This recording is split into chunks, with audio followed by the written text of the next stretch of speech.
think we're playing a quick game here. They're in the field. They're ready to go. Yeah. It looks like home team is San Antonio. What we have. I'm trying to look at all the. Got the. Let's see who's. Arambalus. Looks like we got Eric Rodriguez leading off for the Thunder. Okay, and then. And once again, we're back to Richie Flores. Is maybe he was being set to rest him for the game. You just never know with Kevin, you know. And Kevin's doing the Kevin's out there in the field. He's doing the spotting. He's going to put it on his shoulders right now. And that's what he does best. Yeah. All right, we have foul ball, first base side. Timing was pretty close. He was a little bit behind it, but he got under the ball. I think if he'd have got a hold of it, he'd have pushed it right out the first base fair side, but he was a little under the ball. It'll be interesting to see if Jared tries to go for the outside part of the plate to send some balls to right field to get this game started. I don't know that he'll want to test that side of the field. Well, both sides are strong, so. Jason Price umpiring. MBBA umpires. Comes second pitch. He was a little over him, I think. Game is brought to you by the National Beat Baseball Association. www.mbba.org.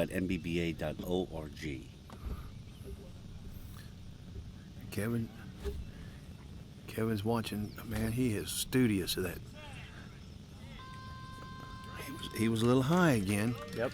I can't help but think that the step the batter's taking might be a little long, causing the bat to go down a little bit. Maybe. It's not timing, but he went ahead and took a ball. All right, so let's see if Jared makes the adjustment. Oh. Jared did not make the adjustment. Goes We down have our strikes. first out. Yeah. Big strikeout because that's not a person that strikes out usually. No, if he gets it in play, he's a threat every time. All right, who's coming up, baby? Appreciate all the viewers on YouTube. Welcome to the National Beat Baseball Association final championship game between the Indy Thunder Number and 10, San Gerald Antonio Dicus. Jets. Gerald Dicus. That boy's fast. I tell you Won what. the fastest runner competition earlier this week. The 4.26 speed to base. There he hits one right up the middle of the field. It's ripped. And it's past the fingertips, and it's a run. Dicus went right through that base in front of us. That was just left to center, wasn't it, Tim? Just off center, yeah. They went to make the play. He reached out, and it was maybe a foot past his hands, and that's the thing about it. You have to try to make that play, even if you don't, make it. You don't just stand there, and he did. He dove for the ball. Hey, baby, how are you? I'm good. How are you? Doing good. How are you? We have Zach Bueller up at the bat, and we have, literally the being here in the center of the United States, we have just an immense amount of old timers here, Steve. Sure. We have Deb Brummers here, Benny Myers here. It did make it. It made it 45. Yeah. In for the play. It's up and out. Axel Cox, is that who got that one? I think that's who it was. Number 22, right? That was about a 45-footer to the short side on the right. 22, Axel Cox. He closes in on it. And every play, you have to make sure that your players can make those 40, 45 footers before their player can make it to that base. And he closed in, picked it up. Sure-handed Axel Cox right there. All right, number 3's up. Corey White. Corey White. Hit a home run in the Indy Thunder tournament earlier I this saw year. that. I was sitting there in the trailer doing the announcing, and that was an amazing hit. It was crushed it. It's amazing how they people show up in the games. I'm sitting here announcing again. The Thunder's playing again. Austin's playing again, and even the umpires, the same umpires that was in the big game over there in Indianapolis. In San Antonio, right, Tim?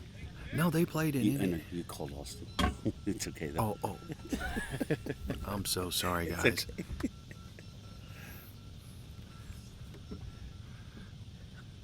All right, here we go. Everybody set. And, truth be told, a lot of these players with San Antonio started with the Austin Blackhawks, and such a rich history of beat baseball, the Blackhawks. Oh yeah, amazing. So we have They're going deep into the count. They are. yeah. That could weigh on pitch count. Makes a difference to me. I don't know if it does to a young man like Jared. He got a piece of it. Got the bottom of the bat. Richie's on it. Is he going to get it up fast enough? Boy, I mean, tell you what. Bang, bang. Yeah. He got it up, touched his chest for 1 second, and it was away from his chest. He got that ball up off his body, and we're looking at it across. It was a bang bang play. It was. But you see, that's what you want your short defense guys to be there all the time. This is the bread and butter. Oh right yeah, there. absolutely. It's amazing to watch, especially at these angles where you can see the ball and the base at the same time. Sometimes they set this table up down behind the plate, and you know, this angle we got right here is an amazing angle for watching beat ball, Steve. Absolutely. Only one run across for Indy in the top of the first. San Antonio coming up to bat. That, and you know, let's take a minute and just talk about the importance in this game, in the finals, about being home or being away, as to the psychological effect it can have on a team. If a team is home, I mean, you just say, all right, we'll get ours in the bottom half of the inning. It doesn't matter whether it be the first or the sixth. Well, and I like the way Jono puts it. He says we won the inning or we didn't win the inning. You know, it's not about, it's one step at a time as you go inning by inning through the sixth inning. Jono, he's really good at watching the inning and the count and who won that inning, who won this inning. You win more innings, you should win the game. You know, but sometimes they have one big inning will win the game. Who do we have leading off for the Jets there, Tim? They don't have their numbers on the front, and I can't. Mr. Price is in the way here. It's an Arambola, one of the Arambolas. I can tell by the back of his shirt. Probably Zach. It's one of the Arambolas. He's when he bent over, I saw that big long name.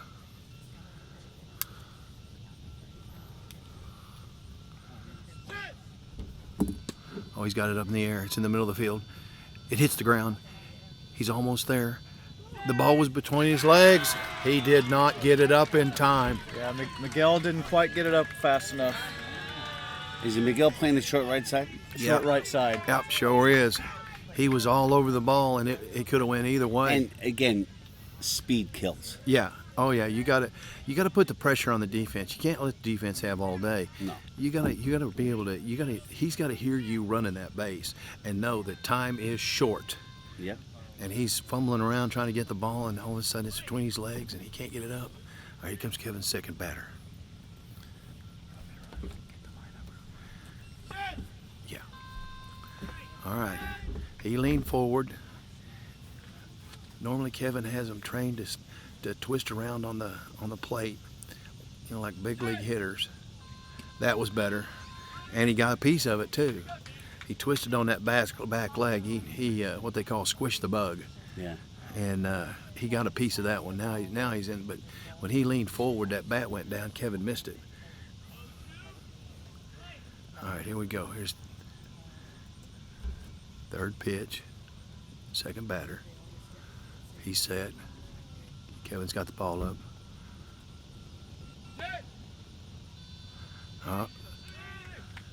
He took a cut. Kevin was a little bit under it. He popped that last one up foul. Now Kevin brought it down, but just a little too far. All right, here we go. Foul ball, top of the bat. Kevin put it back on top of the bat. So we're set with 3 strikes now. We got Kemp Price at being a base judge at first base. No. This ain't Kemp. This is now you say his name, he got me mixed up. Oh, no big deal. I heard Kemp over there to the right. All right, he's got a grounder up the middle. This should be easy money. He got it. He got it that time. That last one spooked him, so he got that one. Yeah. Actually, what you heard was is it Jason Price? No, I heard him over to that way. That's right.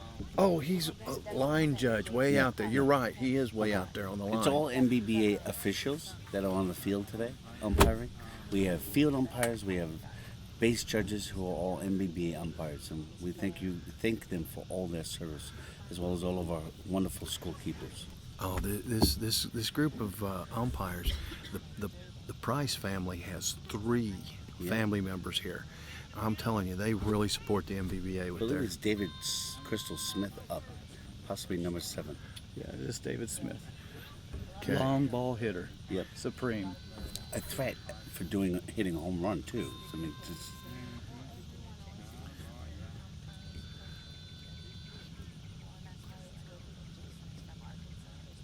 Yeah, Kemp's out here on the line. His son's behind the plate, and his grandson's out in the middle, out in center field. All right, here comes the third batter for San Antonio. Yeah, he twists on the ball, right? His hips and shoulders twist on the ball really good. Nice swing. Kevin ought to be able to hit this really good hit here. Got a little under it, got the bottom of the bat, drove it down to the plate. Both pitchers have been a little bit low so far. A lot of ground balls to start the game out with. yeah. All right, here comes next pitch. Oh, there it is. It's up in the air.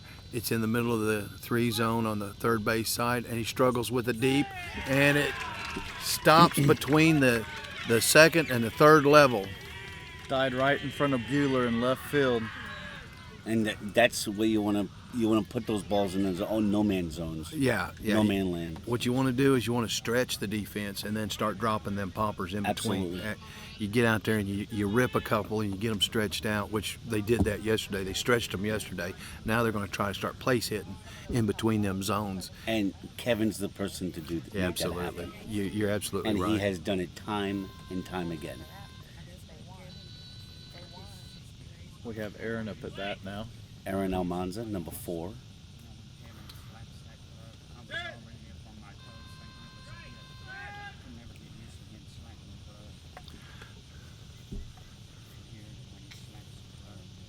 All right, here we go. Kevin back on the mound.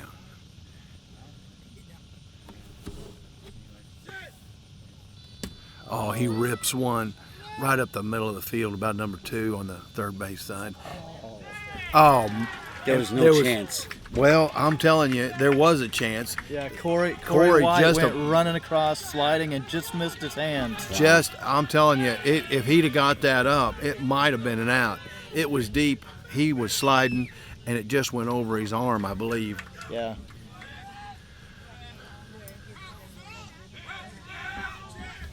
Axel Cox. 3-1. 3-1 Yes. Yeah. Yeah, that's right. in favor of the San Antonio Jets. My circles are outs. Okay. All right. I see what you're doing.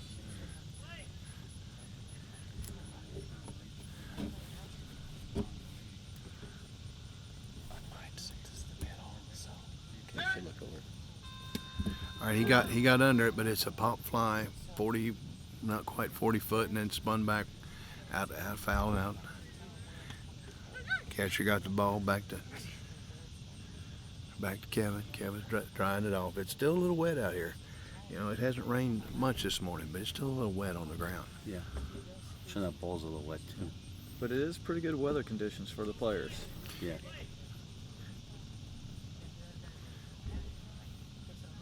Comes the next pitch. He's a little over him. It looks like timing looked good, but he was just a little high on that one. I tell you what, we very, very rarely have any rain. Oh, he rips that up the middle of the field. They're in front of it. He got by him. Deep guy didn't get it. It started slowing down between the second and the third level. And like you said, Steve, they're dropping it in there. You know, they're dropping it in those zones. Ball slows down. If it slows down a little bit, and you're already on the ground. You're done. But history has shown it's only 4-1 now. It doesn't. Oh, yeah. This is far from being over. Yeah, Absolutely, this is yep. just starting. this is not even just the appetizer. Yeah, This we'll is- remind you it was 30-28 yesterday. Yeah. So All right. And Kevin's working on a two-out rally. Is that right? that's correct. roll on 2. Oh no, only one away. Sorry about that. No, 1. Okay. Yeah. Just one away. Foul tip, lower half of the bat. He comes through hot. See, he's got some batters. He kind of throws a little softer ball too, but he comes through hot on this one. Who's this one? Renee. It's a little under that one. Kevin got a little under him. All right, he gonna make the adjustment. Yep. Tell him where to move the glove to. There it is. He moved it up. Oh, Looked like he went just under the bat. I don't know. It looked right to me, but it just didn't quite make contact. It may Maybe have been it's a little slightly bad timing. timing. Yeah. There it is, grounder ball, up the middle of the field. Past Eric Rodriguez, but he goes back after it, and he has it. It's an Yeah, out. he did. He chased that one down from his position. Yep. They thought maybe the call was one of those soft calls or squeak calls or whatever their code is, and he run forward and it went by him and he turned around and chased that ball down before he got to the base. Yeah, Eric made a good play running towards the center of the field and back deep, and picked it up before Renee got to the base. Hoss is out here in front of us. The base judge here is.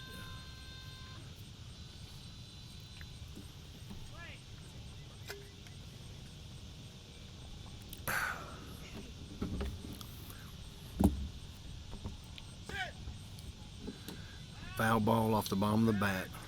2 outs in the bottom of the first. 4-1. Zach had a short pop up to the middle of the field, which he scored on the last time at bat to lead off the game. So we're back at the top of the order. Yeah. 4-1. San Antonio Jets. 2 outs. Here comes next pitch. Oh, he rips that's one. ripped. It's on the third base side, right in the middle of the field, and it's bouncing around. Bounced over him, Yeah, He got bounced over Zach Bueller in left center. and he was standing up too when it went over him. Yep. That was a heck of a hit.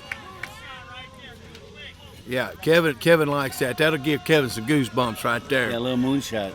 Yeah, he called that a moon shot, and it did. It hit right in front of the third level guy in the 3 zone on the third base side, bounced up in the air, rolled right over his shoulder. There was just no chance to get that one. Yeah, that had at least a good 7-foot bounce on it. Yeah, he'd had to jump up and block it like a big old basketball player, and he was in front of it. Don't get me wrong, he knew where it was coming, but just couldn't put his body on the ball. We're back up to Will. Will grounded out up the middle of the field last time. Will Lopez. He probably wants to make up for that. All right, Kevin's adjusting the glove. I tell you, Kevin's done something here on this catcher's mitt that I think is really a good idea, and I'll just tell the rest of the NBBA. He's taken the back of the mitt and put a little bitty white spot on it, so you're not pitching to the whole glove. You're pitching to a pinpoint. You know, you're trying to hit the bullseye on that glove. Foul ball. Foul ball to the first base side. That is a good idea, though. You know, because a lot of people, they'll put the glove out, and what I used to do is I tell my catchers, put your glove out and put the pinky, there's a knot on the catcher's glove, and put that knot right where the ball should be. You know, it's I don't know, I saw a movie once and made me think about it. It says, aim small, miss small, you know. The smaller you can see. Oh, he ripped one up the middle of the field. It's on the ground. Oh, it went under his arm, and he didn't make it back in time. So that's 2 straight ground balls up the middle Yes, for it Will, is. and he scored on. Oh, Yeah. well, he got out on the first one, but 2 ground balls right up the middle. So Yeah, Lopez put a little bit more on that one. He got under his arm as he was going down. it slowed down. He turned around, tried to pick it up, didn't make it to the second level. So once again, Steve goes back to that gap. Yeah. You know, he got it through the first guy, and it stopped in the gap. But that was one of those plays that we talked about earlier. That's a play that probably should have been made. Yeah. Those kind of plays are the ones that's going to win or lose the game. Yeah. The question is, the temperature is right for the players, but are the fielders starting to get a little overheated out there? Are they starting to feel the pinch? Yeah. Oh, this team's been in a championship game for the last 3 years. Right. So That's up in the air. It's on the third base side. It's coming down in front of. Oh, he's got it. he's safe. Oh. He said he's safe. It was still in his bread basket. Was it? He said he was safe. And they're going to ask Mr. Hosh what he The saw. player did call ball before he hit the base, but Oh, he has yeah. to have clean possession. Yeah. Or ball away from the body. I'll take Tim's word over my bad eyes. So if he said it was against his body, I'll He was take that he was call. still trying to get the ball out I thought he had him. when he touched the base. Of course, you hear the base about a split second after the base is touched. Sure. You know, you hear the base, and that's what's so hard about this sometimes is the player hears the base, but when he hears the base, he's actually hearing the base after it's already moved about three foot. Yep. You know, so he's already touched that base, and he thinks he got the ball up, but I'm pretty sure he's going to get the. He is safe. Yep. He checked with all the judges on the field, all the umpires on the field, starting off with Mr. Hosh here in front of us. Now, how long's Mr. Hosh been in the NBBA? He's been in longer than you have, hasn't he? Yeah, he has. He's been around for a while.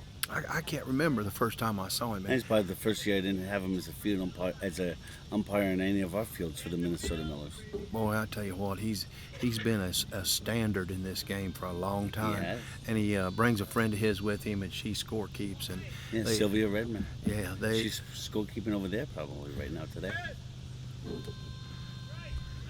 all right. San Antonio's had 9 batters so far, and five of the hits have been right up the middle. So attacking the middle of the Thunder defense. Yep, going right for the meat of the defense.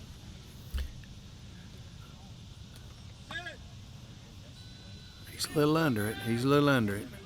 So He got 3 strikes on the batter. All right, here he comes. Normally he don't take a ball, so he's gonna hit. Oh, hit Kevin. So in that respect, when the ball hits the pitcher, it's a no pitch count or no hit count. Not say no is a dead ball because nothing happens as if it never happened before. So they're just going to pick up the 3-strike count and go start all over again. See, now that's a change from history. Yep. History used to be, that's a dead ball. That's a I'm sorry. dead ball. So a dead ball's the same as hitting the pitcher or interference of some kind. So dead balls go back to the same pitch count. Hitting the pitcher goes back to the same pitch count. So any kind of interference is pretty well the same, handled Yep. the same way. All right, the bat's up. Here comes Kevin. Here we go. Oh, he was just a little out. bit That was a early. foul tip. Oh, he got Foul he tip. got a piece of it. He got a piece of it. And they're close. They know. There is clean miss. That's a clean miss. All right. So now it's 3 outs going to the top of the second inning. You're listening to the Beat Baseball World Series championship game between the Indy Thunder and the San Antonio Jets from Mohawk Sports Complex in Tulsa, Oklahoma. I want to take this opportunity to thank primarily the people who manufacture the ball and the bases, the Denver Beat Ball Group, for all their hard work. It's entire volunteer operation, led by Jay Kelly and John Cruz. We thank you for your support, and glad that you're able to continuously provide us balls from the very beginning of our existence since 1976. Yeah, that's an amazing group, and I've looked at the balls over the years, and I've seen the modifications that are made, and they're very responsive group. You know, you go over and say we need this or we need that, and they do what they can. But like Steve said, it's a volunteer group, so they do the best they can. Jets are taking the field. Kevin out there again as a field spotter. Headers to the top of the second with the Jets up 7-1. Okay. All right, You see Jared. how Jared responds to this. Jared in his own right, 27 years old, just recently married Mariah Brown, now Mariah Woodard. Jared had to grow up early. He's Yeah. he's He's been in the sport 15 years. he's he's very wise for his age. I've seen him on the board, and he's a very, very knowing person. I don't Yeah. know how else to put it. Yeah. Just he knows a lot about the game. He knows a lot about the pitching. Well, he's been around the game since he was born, with his father being a member ever since he was born, and Jared got his first pitching championship when he was 16 years old. Yeah. And they tried to vote to put a bunch of equipment on him, and I think it was just a ploy to try to make him not pitch as good, because when he started, he was really good. That's a hard hit down the third base line. He was too deep, just Yep. didn't get it up in time. He was right in front of the ball, but the speed of Mr. White outrun the ball to the man in the deep. It was right down the third base side. He ripped it out there. The deep guy got in front of the ball, got it up, but Corian. Corion's got a Number 6, isn't he? number Yes, 6. number 6. Yeah. Yeah. And now we have Tyler Rodriguez. Number 39. So it looks like he may have landed on his chest, knocked the wind out of him. He's breathing heavy. He's trying to. The batter. You get Corion. Yeah. He's a youngster. He's 18. Yeah, Yeah, he'd be he'll bounce. He'll bounce.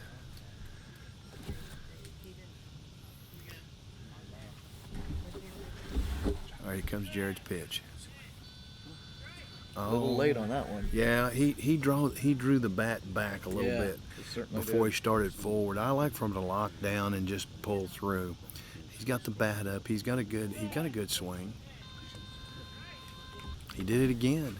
He's actually pushing the bat back before he pushes forward. He's causing a little bit of a late swing. Got a hitch in his swing.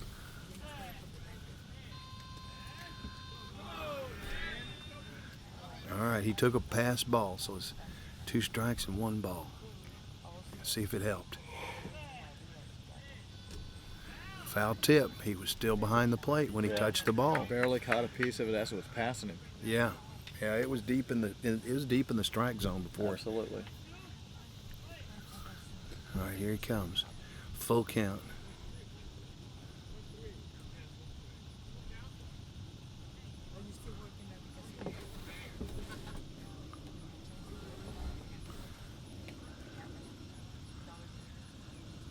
All right, here we go. Jared's up.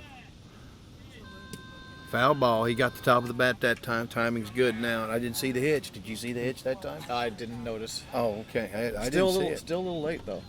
He was, yeah. And shot out this first base side. He was still a little behind it, but I think if he got a hold of it with the full bat rather than just the top half, it would have went forward. Yeah, like most of the Thunder, blessed with a lot of speed, so Yeah. making contact, he has a chance to score. There it is again. He's moving that ball slowly back into the field of play. He's pulling his he's pulling the timing around where he needs it. Jared's just taking Jared a little bit of time for get him around where he needs to be.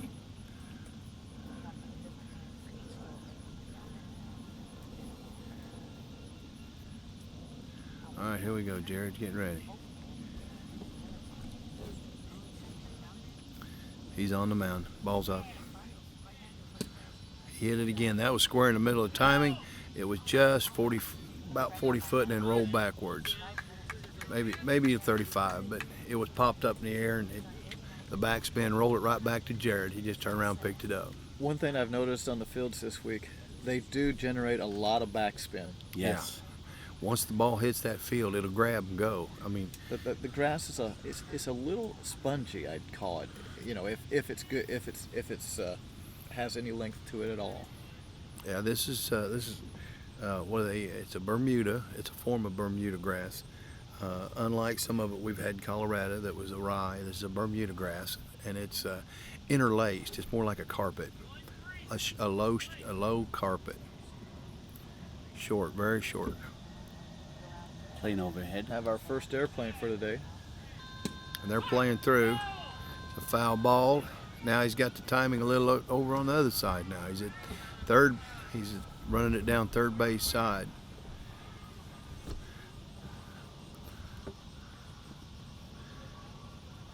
But that timing and the connection between the pitcher and the batter, that right there, I mean, during one of the team meetings, they was talking about one of the games we had, and they said out of 16 runs, there was 5 of them hit on the first pitch. There he shot it down third base line. He says it's fair. He's out in front of it. Go! He's got it. Oh, my gosh, what a play! Who is that over in left field, Tim? Is that Lupe Perez? No, it's headgummit. Now my glasses won't. Let me put on my good glasses. It's not Axel. Renee's over here. Aaron Almanza? You know, that might be Almanza over there. But it was an excellent play. Running to the line, sliding over and scooping it up as the ball's coming into his chest.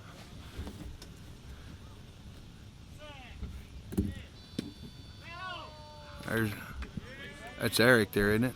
It is Eric. Eric, he struck out his first time up, which is a rarity for Eric. Well, Kevin started to dial it in, and like I said, out of 16 runs, me and the batters got on in one of the games, and it was 5 hits on the first pitch and 5 more on the second pitch, and we scored 16 runs in the first inning. So he's a little high on him that time, but those kind of timings are not the norm, let's say. No. It's just a happenstance. He got the bottom of it. He went over once. He got the bottom of it that time. He's getting it dialed in. But yeah, that you get up early in the morning. You get you some food, and you get out here. Sometimes it takes a little while to get dialed in, Steve. Mm-hmm.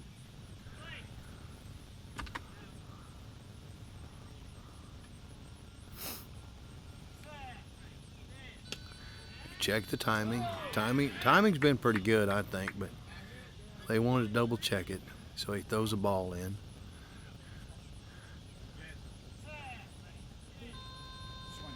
He missed it. Oh, I can't remember the last time I saw Tyler. He's saying it was a foul tip. Was it? He said it was foul.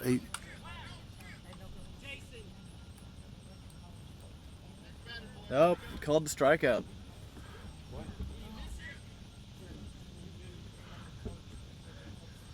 Kevin's trying to tell him. He says if it's a foul tip, it's a foul tip. But You mean Jared? no, Kevin is. Kevin Kevin sent thought it it was from the foul field. No, he didn't say it was, but he walked up there. He says check with the other umpire, see if it was a foul tip. He pointed to the umpire and said check.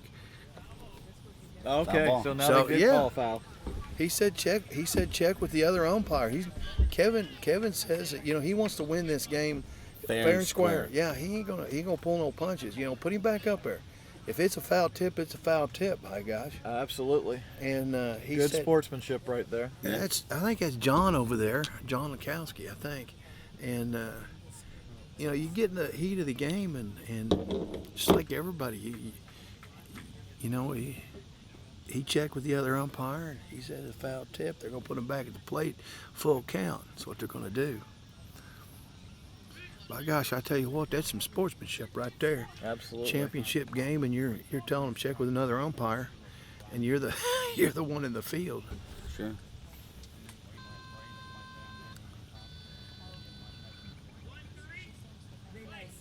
All right, here we go.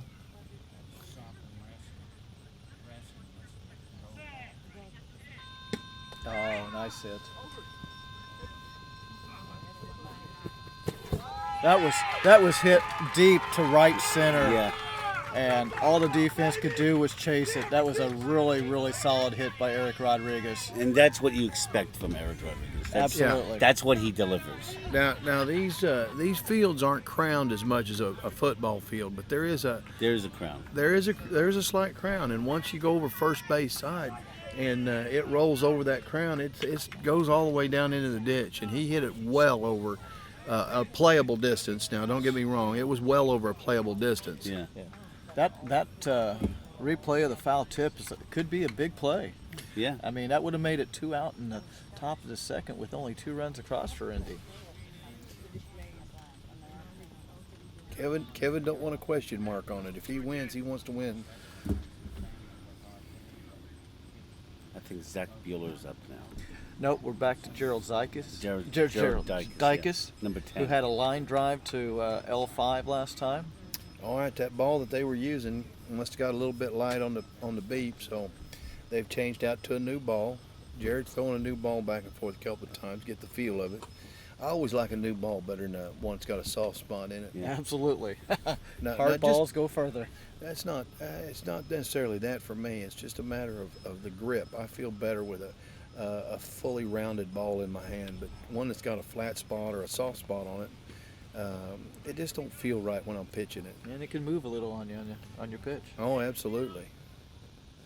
All right, here we go. Jared's getting back up the mound, testing the bases. All right, we're back in play. He steps on the mound, ball's up. It's a swing, it's a miss. Right over the top of the bat. Gerald probably has the highest swing of any of the Indy group. Thunder, yeah. Except for if Kyle Lewis gets into the game. Yeah, he's got it right across his shoulders. It's just below his shoulders.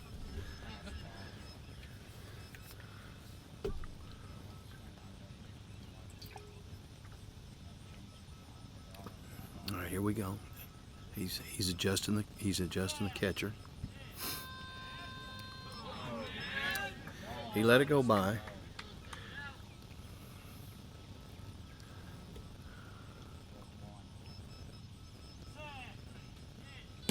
Oh, he deep ball. Left field. Can't see the play. Oh. Nice play made in left center. You know, anybody else, and that'd have been an out. Any of the other teams hits one that far, it'd have been an out. But he just got so much speed, you know, and it's like we were saying earlier, speed is the essential of the game. He hit so hard he knocked his mask off. The umpire's double checking his mask. Don't want any questions here on the mask. Right. Now we are back up to Zach Bueller, who grounded out to the right side in his first at bat. Well, it looks like that Jared's got this dialed in. I must say he's really working the batters now pretty good. He's hit a couple of deep ones. Yeah, even on the out this inning, it was a well-hit ball down the left field line, so he's making much better contact. Yeah, it was a good hit down third base line, and he slid right in front of it. There's a hit up. Oh, that's a good play. That's a good play right there out in the field. He got right in front of that ball. There's a 2 call on the first base side. Went ripping through the first 2 players. They called back to the back guy. He got in front of it, and he gets it. I'm telling you, that kind of play just gives me goosebumps. That's a Rene Almanza, I believe. I think it is. The cameraman's a little in front of me. I did see the play, but I can't see who it is now. Yeah, Don't worry about it. Very good defense. Don't worry about it. No. Very it's good okay. defensive play, just to the right side of center. Oh, I'm glad I got to see that one. I tell you what, there's 2 or 3 plays. It just excites me. I'm just glad I'm here to see it. Yeah, absolutely. Rene slid over in front of it, hit him right in the chest, and picked it up with his hands. 2 outs on the top of the second. 7-3. San Antonio over the Indy Thunder. Oh, that was up in the air. There's going to be some trouble right here. He's almost 2/3 of the way to the base by the time the ball hits the ground. And Richie can't get it. Richie tries hard, but he couldn't get it. Yeah, if you get any kind of error with Corey White, you just as well mark it up as a run. There's a copy right there. San Antonio. Yeah, we have the 7-4 rosters. in San Antonio over Indy Thunder right now, top of the second. Now I got the names and the positions, I think.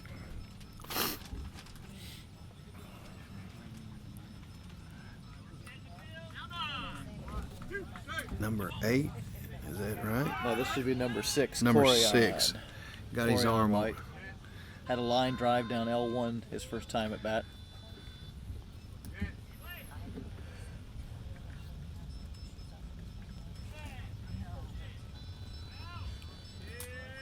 And we have different naming conventions for depending on the team. When I reference L1, I'm talking about down the line. Right up the middle. It's a hopper. It gets by Richie. That's a safe. Yep, he made it. That was one of those plays that should have been an out. That's right. Richie should have had that one. It started slow rolling after it got past Richie, and the speed of the runner just overpowered how fast the ball was rolling to the next level. So going back to what Jerry said before, is that foul tip going to be a game changer? Very well could be. It's giving them 4 additional runs right now. 3 additional runs right now, so it's 7-5. San Antonio over Thunder. So we have, as we go around the field, I think I've got a little bit better idea who's in the field. So Axel's right here in front of us, and then I think you're right. I think that's Renee over there, Almanza, and then I think that play on third base line was Aaron Almanza. So who's up right now? Oh, right now we have Tyler Rodriguez back up. Last time at bat, he's the one who started, who had the hit down the left field line that was made a very good defensive play on early in this inning. Yeah. Foul tip, fouled back. Let's put it like that. Once again, I'm sitting here and I'm trying to figure out who's doing what, and I would assume that since I don't see Richie's name in the lineup, that he is Defensive field. The DF. DF, but they didn't mark that down over here. And he is. They told me that Richie was the DF. So And Dave Smith is the DH. Smith, okay. Number 7, yeah. That's the one I was trying to find on the field. Oh, he rips it Get down the line again. almost down the line. And through the defender. The second defender had his arms out, went over his arms. The third defender was in front of it, but he made it before it got to him. And that's what we're talking about is that stretching of the field where you get a chance. If you get it by one guy, you get a chance. You stretch that field and you're as fast as these guys are. And that's what's happened here.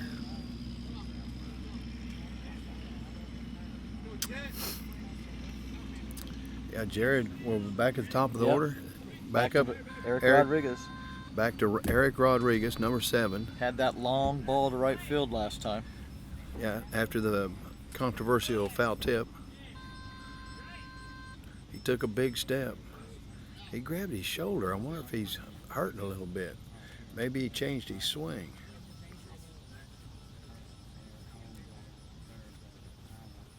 All right, Jared's back on the mound. Ball's up. Foul tip, bottom half of the bat.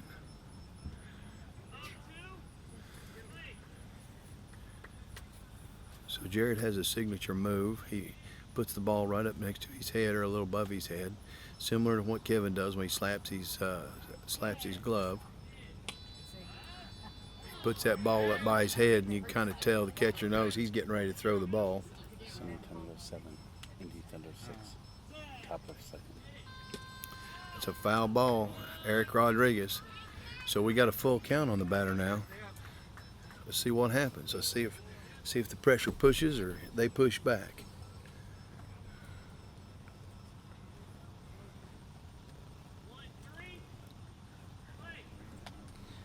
It's actually 7-7, Steve. 7-7? Yeah. Okay. 6 runs across so far this inning.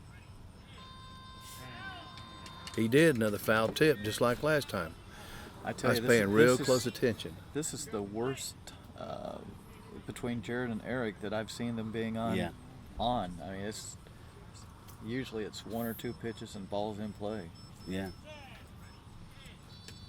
Foul tip, hit the top of the bat again.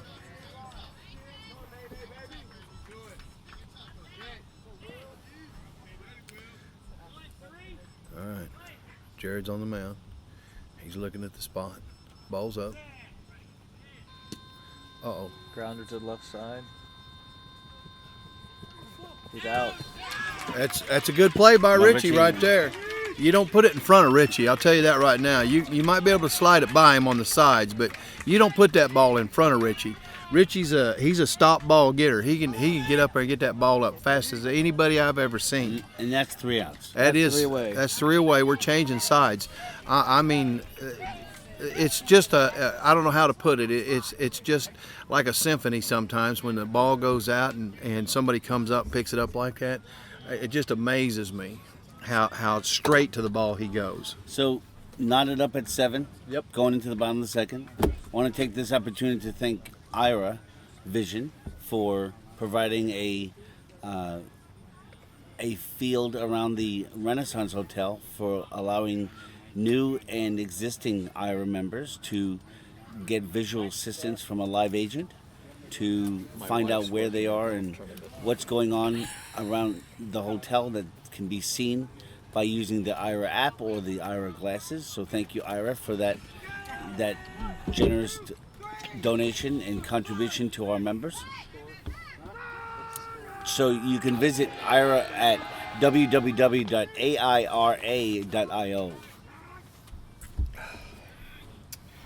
Well, we've really had to stay hydrated. I tell Yeah. you, this has been a pretty hot day and a pretty cool day. So it's been an up and down series. I like it hot better myself. Being from Oklahoma, you gotta like it hot, or you don't live here. So anyway, it was really hot the other day. All right, here comes Kevin's first pitch. Cox hits the first pitch up the middle. It's by Eric. Second guy hit his leg and it rolled away. And he got the bag. He got here. That was Cox, wasn't it? Yes, that was Axel Cox. Number 22, Axel One up the Cox. middle. Yeah, up the middle. Hit him in the knee so hard. One of the Rodriguez boys. He's Tyler. He's sporting a little bit of a wrap on his knee, but it hit him in the knee so hard that it ricocheted away. He had to flip over and try to track that thing down, and he got it. Anybody else, like I said, anybody else, and a lot of these would be outs, but these guys are fast down the line. All right.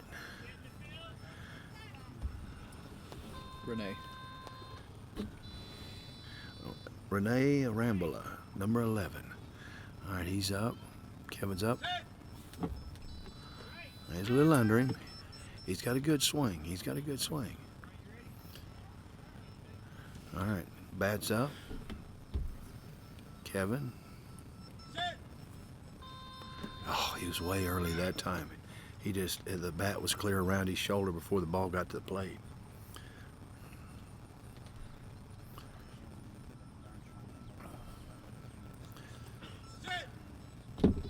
He got that one. He got a piece of that one. It was right on top of the bat. They're starting to dial it in. It's gotten a little more overcast since the beginning of the game. That's up in the air. It's going foul, he says. Kevin tries to save as much energy of his players as he can. So once that ball gets up there, he's got a good sight on where it's going. He tells them it's foul. The overcast is right over us, but Just took a look at the radar, and it looks like it's just to the west of us, but it looks like it's moving more south than east. So hopefully we'll.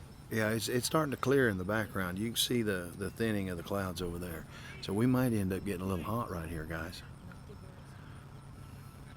All right, bats up. Kevin's ready. It's up in the air. Foul ball. He's a little early again. Drops it into the crowd.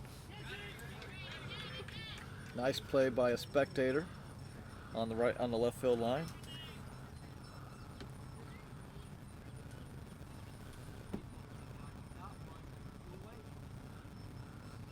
I feel comfortable if a foul ball came over here, y'all would save me. I'll let Timmy do that. Okay.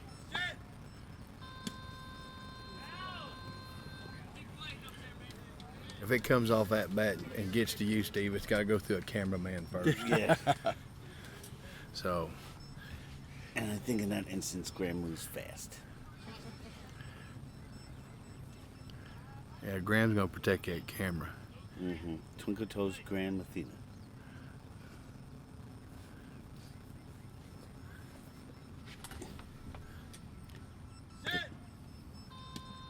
Another foul ball. He's still a little out in front of it. Live video being done today by Graham Athena. Thank you, Graham. And speaking of Graham, Graham's the son of one of the all-time great pitchers in Frank the league, Mathena, Frank yeah. Mathena. Yep, taught me how to pitch right. You can throw the ball, but be taught how to pitch Another correctly. demonstration of a family event. His sister Katie was a scorekeeper for us for many years. We hope she comes back soon. Oh, he's out of the Clean outside. miss. Clean Strikeout. miss. Yep. One out in the bottom of the second. So that makes Renee 0 for 2 so far this game. So, this thinking is to trying to think about how Kevin Simpson would think. It probably would be something maybe that he would look at is to, all right, who do I have that I can replace Renee with, since she's struggling at the plate. But do you want to take him out of the defense? Well, if I were putting myself, if I was going to do that, and I'm in Kevin's shoes, Lupe would probably be the one. Yeah. Lupe Perez would probably be the next one off the bench. Yeah, sure. Yeah, big hits, fast down the line. I agree. Oh, nice deep hit up the middle of the field. It's bouncing. Oh, He's got it up. He's got it up. nice Hit him in play. the chest on the hop. Sometimes the ball bounces over you, and sometimes the ball hits you in the chest. And Corey on, I think it is It's number Corey. 3. Corey, number Corey. 3. Okay, Corey number 3. Corey White number 3. He slides over, and it hits him in the chest and just drops right in front of him. I'm telling you what, that ball got out there so fast, a couple of hops, and hits Corey in the chest. And towards the center of the field. He didn't have to move a lot, but he had to get in front of the ball. It wasn't just where he was standing And at. just like that, it's 2 outs. Yeah, almost hit the guy in front of him. Will's up, and he's had 2 balls up the middle so far. See, his first swing is a little different than the rest of his swings. His first swing, he leans forward towards Kevin, and I think, they get it dialed in now. He's getting set up. See, that second. Grounder to Eric. Up and out. See, that second swing was different than the first swing was. The second swing was actually a turn on the back foot. The first swing, he leaned forward a little bit, and he just used his body. I tell you what, if he could fix that and catch that first pitch, catch him off guard, but. Tim, was that right down the line, or was that just a little off? It was down third base line. Okay. It wasn't. It was. L1 or 2, would you say? L2 probably. L2. Yeah, it and was. only 1 run in the bottom of the second, so we have a 1-run game going in the third with 8-7 Jets. So once again we go back to what the Austin coach says. Who won that inning? Well, who won the first inning? Jets won the first, Thunder won the second. That's right. So, who's gonna take this inning, and who's gonna take the next inning? Are you going to be on this? Are you going to, is the pitcher going to continue his hits? Is the fielders going to get their plays? So let's see whose inning this is. It's an exciting game, like you said, 1 run. Gerald Dykes will be leading off, and he's 2 for 2 so far. Two hits to L5, which is just left of center.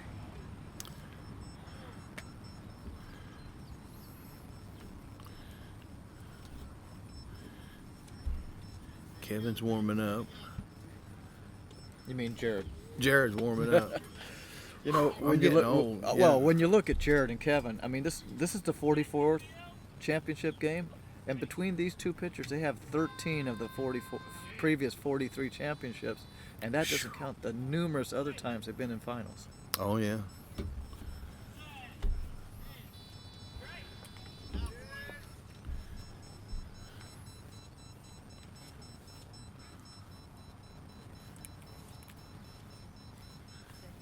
Yeah, Dyke has got that high swing. How's it going, man? Doing okay. I think Jared was over the bat again. He's got to lift that ball quite high to get to Dykes with that swing of his. Little drizzle started. Yep, we're getting a little bit of a little sprinkle. I was getting ready to say earlier that I tell you what, the state's getting more rain now than it usually does in this time of year. Normally this time of year it's nothing but hot and dry. He drilled it into the ground. It's a worm burner. That's what it is. Oh, that's an out. He got that one. Right up the middle. Grounder That's up the right. middle. Trying to see who it is. Will. Will, they said. Will Yeah, they're Lopez. calling Will Lopez. He got that. He's making up for that. He's showing them. You got me out. I got you. Yeah. I got you right here. He grabbed that ball. I mean, he didn't mess around. And putting out Jared Dykes is no easy feat. That's exactly right. He didn't have but a step or two to get it up. I'm telling you Right. right now, he was almost here, and that was a Yeah, ball even right on up a the middle. fieldable ball, he was almost safe. That's right. You can't take your time. Now we have Zach Bueller, who's 0 for 2 so far. 2 well hit balls, but been put out nicely twice. Another grounder towards Richie. Hits He's Richie in out the of there. chest. Richie's got it up. Yeah, I'm telling you, you can't hit it towards Richie. He's the Iron Curtain over there on the Jet side. There's a reason he's the designated fielder, isn't there? Absolutely. 2 outs, top of the third. Corey White's back up. He's 1 for 2. Both hits to the left side, L3, L4.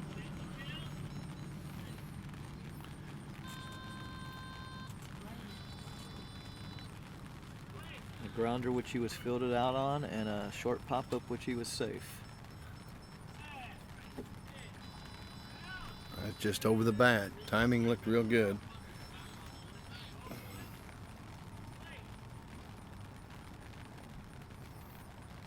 All right, he's set.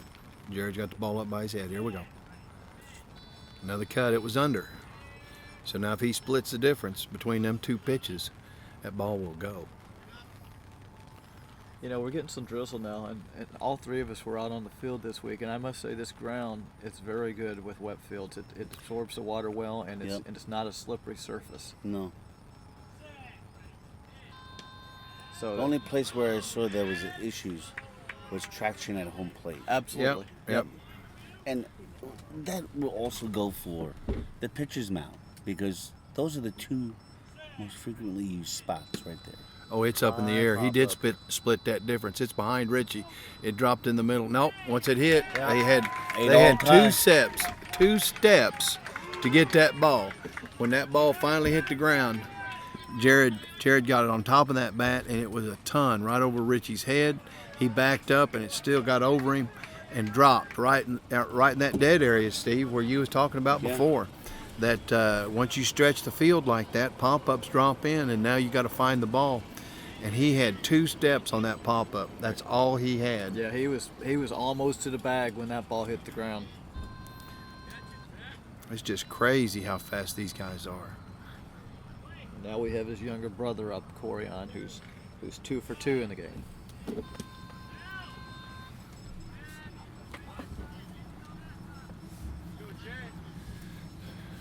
A little foul ball down the first base side. Right, and he went L1 his first time up, and up the center to second.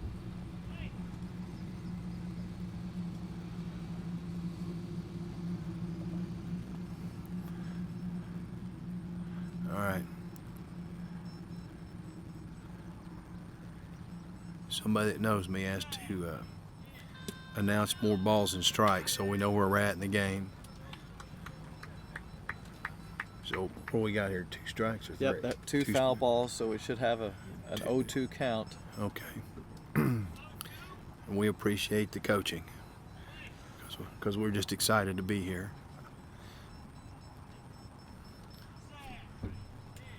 Already took a ball, so that's a 2-1 count now. All right. Jared got the ball up. Oh, Got grounder a to short the grounder, left side. 30 feet. That's about it. I tell you what, I would have taken Corion's speed over Richie getting to that ball if Yeah. it would have been at 40 foot. Not Richie moves well over at left short, but the speed of Corion White Yeah. it kills. Yeah. All right, so we're setting on a full count now. We're setting on a full count. Let's see how it goes.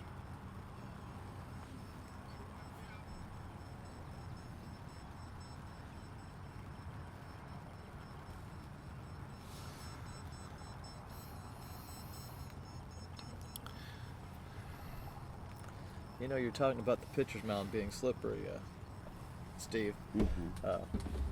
Differences between the approaches of Jared and Kevin is that Jared takes a step when he pitches, and Kevin a couple years ago. That's it. He missed it. Strikeout. He missed it. 3. And that's the end of the inning. Went to a no-step approach because of these very same conditions with wetness. I and did he- a long and- time ago, and it's not a no step. It's a minimal step. Right, it's more approach. up and down. Yeah, for me, and he, let's see, where was that? I think that was in Iowa that he had a heck of a time trying to pitch the ball because he used to take a long stride and that heel would catch, but it got so wet and his foot slipped out from under him more times and he got more strikes than. And he said that's not going to happen again, so he changed his whole approach to the way he delivers the ball. And you know a lot of times, and I was throwing darts in England and this and that. They tell you the less amount of movement of your body. Like some people draw back a dart like they're throwing it and they'll use their whole shoulder. But when you're shooting a bow and arrow, throwing a dart, or even a ball, you have to have a lock point, and that lock point's got to be your hip in the ball. You can't be having a lot of body movement. So he just twists his body, and that lock point is that left hip. And that's where he locks down. When you're shooting a bow and arrow, the lock point's your cheek. When you're throwing a dart, the lock point should be your elbow. But you have to find that lock point and lock that down. And I've done the same thing as Kevin, but I did it a long time ago. And it's not necessarily because of the mud. It's because of the age. Yeah. I can't take those long steps anymore. So we're going into the bottom of the third. Bottom of the third. 8-8. I want to give a special thank you and shout out to Cassie Knipp and Glenn Hopkins for doing the play-by-play and commentating from the third place game last night, which went in late. So thank you to them. And Tim, maybe at the next break of an inning, as we probably should have done it even before, is for those who are new to watching beat baseball, that you can go over the basic rules of the game. 4 strikes and 1 pass ball is allowed, that type of stuff. Well, we can do pieces of it in between Sure. when we have a little noise break. But the pitcher is a pitch to his own batters. It's a coach pitch situation, so you want to make a hit. So Kevin's on the mound.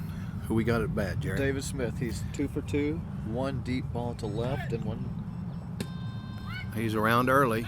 It went foul down third base line. And 1 short pop telling up you in what, the center, but he's 2 that's- for 2. That's dangerous right there. That's dangerous. You don't want to play with that side of the field with Eric over there. You're just flirting with being put out. That's what you're doing. Don't give him a chance at you.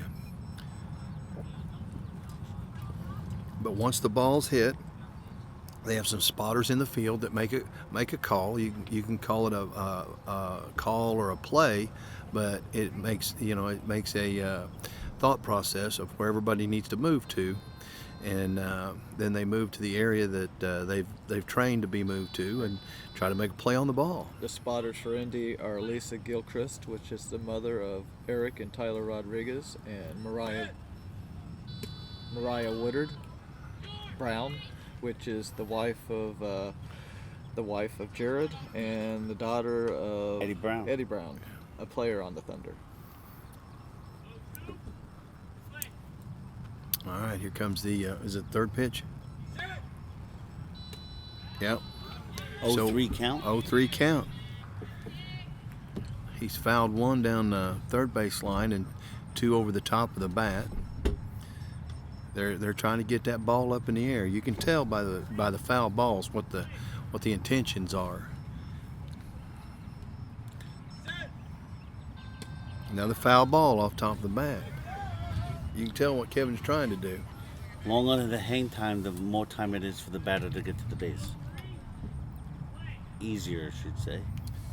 Gives him a head start. Oh, a clean miss. That's a big strikeout. Kevin doesn't like that. Kevin is mad about that one. I don't know if David Smith is almost an automatic run when he puts the ball in play, and when he goes down, that hurts. That's almost an automatic run off the board. Yeah, Kevin was upset. I couldn't tell if he's upset with himself or the batter. I didn't see anything wrong with the swing. I think he was just upset with himself that he missed the pitch, is what I believe. That was Kevin's third strikeout of the game, and here's a previous victim, Aaron. Aaron scored on a deep 6 his first time at bat, but went down on strikes the last time.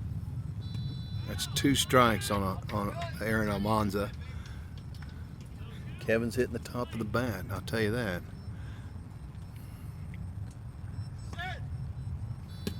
Well, it's a line shot down third base line. Eric's trying to chase it down. It's getting deep on him. It's past him, and he doesn't. The deep guy doesn't get it. Who's over there on the deep side? That is Zach Buehler.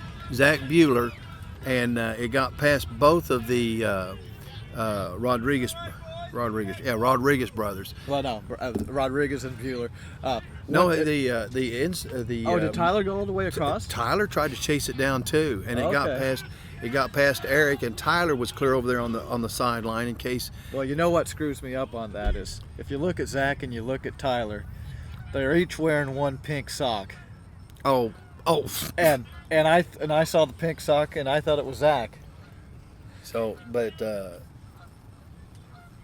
he went all the way to the line, but it made it past both of the brothers into the deep guy that you had mentioned.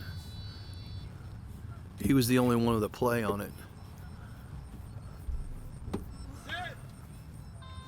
Oh, it's up in the air. It's 40, and it's back. Backspin got it. Backspin pulled it. That had a good 10, 12 feet of backspin.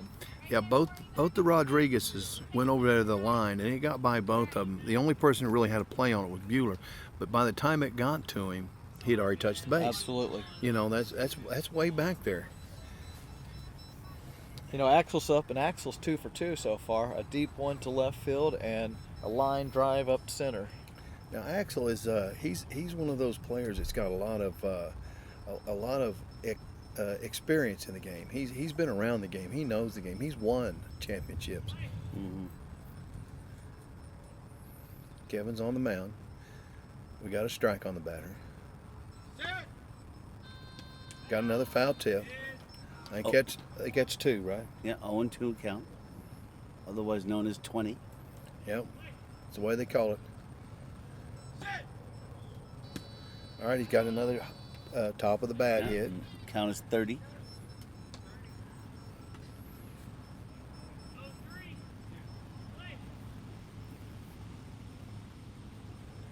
All right, Kevin's on the mound. Oh, Missed him. Slick missed him. another K. That's big. 2 in the same inning. Yeah, 2 strikeouts in the inning. All right, so we had a run, right? We have had a run this inning. Okay. So 2 outs with 1 across. So 9-8. So it's 9-8 Jets. So who won this inning so far? Is it even? Well, it's even so far. So if Kevin gets a run, So, which keeps the Jets ahead for the game. there's one cut. So there's a strike. He's a little out in front of him. He looked a little tentative on the swing, like he was still warming up or something. It'll be interesting to see what happens if Renee gets up this inning. If it'll be Renee or if we'll see a sub. That was a good cut right there. Timing was good. It's just barely over the top. Telling you, Kevin's looking for the top of that bat. He's looking for pop flies. He knows the bread and butter on this one.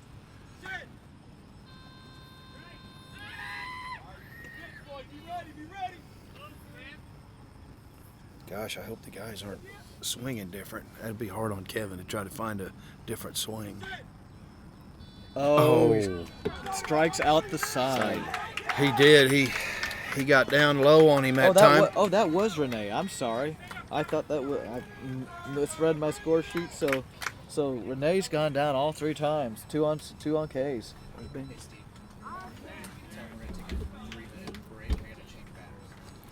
We're going to be back with you in about 3 minutes. We're going to take a break, change out batteries. You're listening to the Beat Baseball World Series from Mohawk Sports Complex, NBBA 2019 World Series. A couple minutes. Welcome back, everyone, to the 2019 Beat Baseball World Series from Mohawk Sports Complex, Tulsa, Oklahoma. And we're in the finals here between the San Antonio Jets and Indy Thunder. Score is 9-8 going into the top of the 4th inning. Your announcer is Tim Hibner and color commentary is Jerry Wendell. Gentlemen. Well, we're here, and it's a really, really good game. I tell you what, if you're not out here in the middle of this, you are missing a really good game. We'll do our best that we can. If you happen to know who I am, I'll try to do the best I can. If you hear something that you need from the announcers here, you know my number. Feel free to text me. We're monitoring. I had somebody ask for more information at the batting, strikes and outs. We're gonna try to keep up with everything that's going on. Tyler Rodriguez is leading off the top for the Thunder. He's 1 for 2. Both of his hits have been to left field. Okay, so Tyler has kind of a, he's a young guy, and he plays around, and he pulls the bat up like a shotgun and pump action shotgun and shoots the air. All right, here we go. Foul ball off top of the bat. So we got 1 strike on the batter. So here we go with the airplanes taking off this morning. They when they take off, they make quite a rumble, and I suppose we're at the tail because they don't go over our heads; they go the other direction. It's about the same. It's about the right time for that. It's been going on all week. Yeah. I tell you what, they blessed us with the rain. It looks like it's on all sides of us. It's except right here. I mean, it's like God. So we have a foul ball. That's a 2nd strike. The field says play through. But it's like there's just a spot right here where we're playing ball. God's blessing us with this.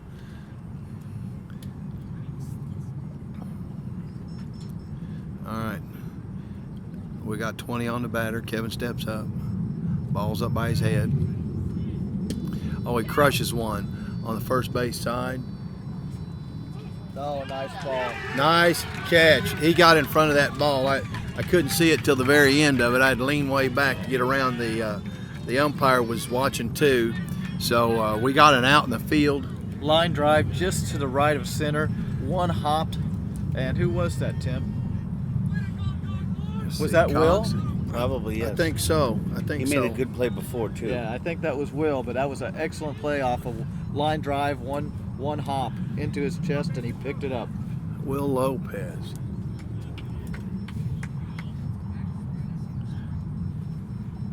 The Almanza brothers, they're at the corners, aren't they? Both of them's at the corners. Yeah, I think you're right, Tim. Yeah, so we have a Almanza at the first base corner, and we have a Almanza over at the third base corner. So that has to be, I think that has to be Will, right there. Yep. We got Richie up front and Axel right here. I know Axel. I've played with Axel many times. Some of this team's kind of new, Yeah. They're up and coming.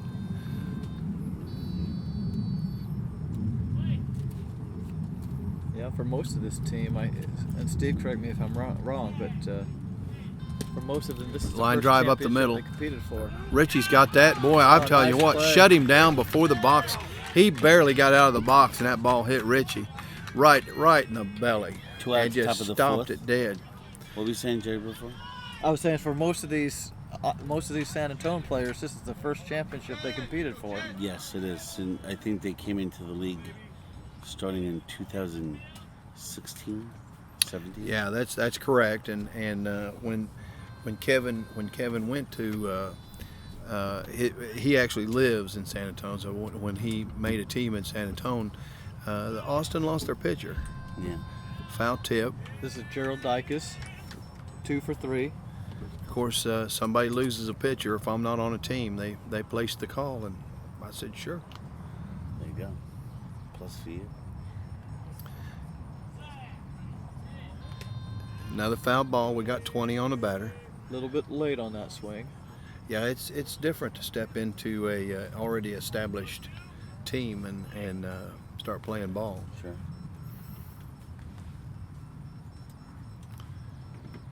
Comes third pitch. Let it pass. So it's 21. Yeah, I was very lucky to. They already had everything established, and all I had to do was just pitch the ball. They've welcomed me like family. Foul ball. He's a little behind it. So we got a full count on number 10 there. That was a quick 2 outs to start off this inning. Thunder could really use a run right here to get him back to a tie.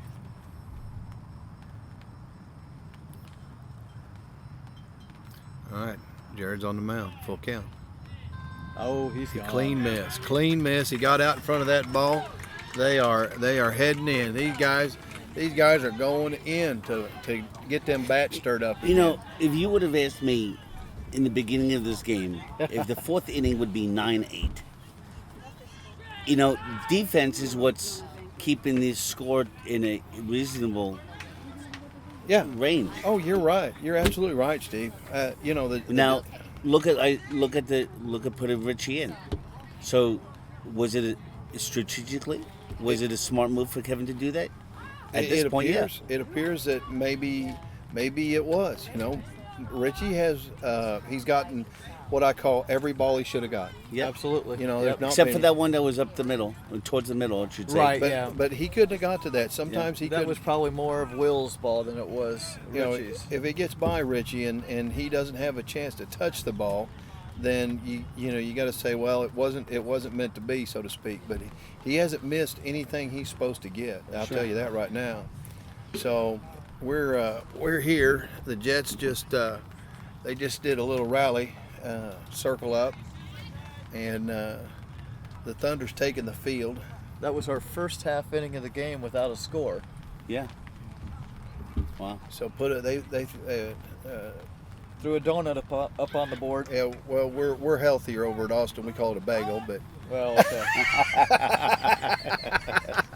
but yeah, that's exactly whatever it is. We're closer to Canada and Indianapolis, so they love their donuts up there. So anyway, it's a whatever terminology you use, a goose egg, a bagel, or a donut. That's what they got. All right, Kevin's out on the 40-foot line. He's focusing. And we're back up to the top of the lineup with Zach. Zach Urambula, yeah. Number 20. Number 20. Kevin stepping up to the mound. He focuses. He looks. He surveys the plate. Then he steps up. He focuses on that spot on that glove, that little bitty spot. There's a little under him. I couldn't tell if that was a flash bulb or if there was a little strike of lightning over there. If it was lightning, it must have been an awfully weak one. It was a long ways off. All right, he caught under it. It's a little bit down first base line, so he was a little behind it. Seems like the temperature's dropped a little bit. It has. Well, the Weather Channel says it's still 77. There was another strike of lightning over there. Folks, if we have to leave the field because of lightning, we'll let you know. But generally there will be a horn that will But sound. we're just on the outskirts of it, so hopefully we won't see any of it. Struck out. Struck out. So generally at some point when there's lightning in the area, a horn will go off. And by the standards and by the regulations of the field, until the last lightning strike, 30 minutes after the last lightning strike is when we can resume the game. So we will go off air for the sake of protecting all the equipment, and then we'll be back with you when we can resume play. Yeah, the equipment, Steve. That's what. Equipment and the players. Of There you course. go. Oh, he rips one down third base line. It's rolling out a little bit. Rodriguez Eric's is over. after it. He's got it. He missed the base. He would have had that if he hadn't missed the base. Rodriguez picks that up in foul territory. Was that Will who's missed the base? That was Will. Yes, it was. That, and then that is a change. That's a game changer right there. Man, one run. I'm telling you, in this game right now today, one run makes a difference. And we're in the bottom of the fourth, and for those of you who don't know, beat baseball, a standard game goes 6 innings unless the game is tied to send us into extras. So we're almost 2/3 the way through. We're almost at a complete game so far right now. You talk about game changers. Looks like he hyperextended his right arm. May change his swing and may change his picking up of the ball. Who's that? Will. Eric. Oh, Eric going after the ball. Okay, I didn't see that. Well, his mom's over there and he stretched it out. Yeah. There's one strike. Back up to Dave Smith. He's 2 for 3. One ball to deep left and one pop up to center, and he struck out the last time at bat. There's a hit. Rodriguez aside. Left 3, bounced off Eric, and he picks it Yeah, up. he does. He rolls over. It gets over him. It was it crawled over him, and that's 3. It's a bagel for both sides, isn't it? Folks, we just saw. Let's take that's 8 straight outs in this game. Who would have thought it? Yeah. I mean, We with go the back- with the offensive powerhouses that we're playing today, 8 straight outs in this game. I'm telling you, that was some plays right there. Both sides have made some phenomenal plays. And what's the status on Eric? I think he's fine. Yeah, he was just stretching. 9-8, San Antonio.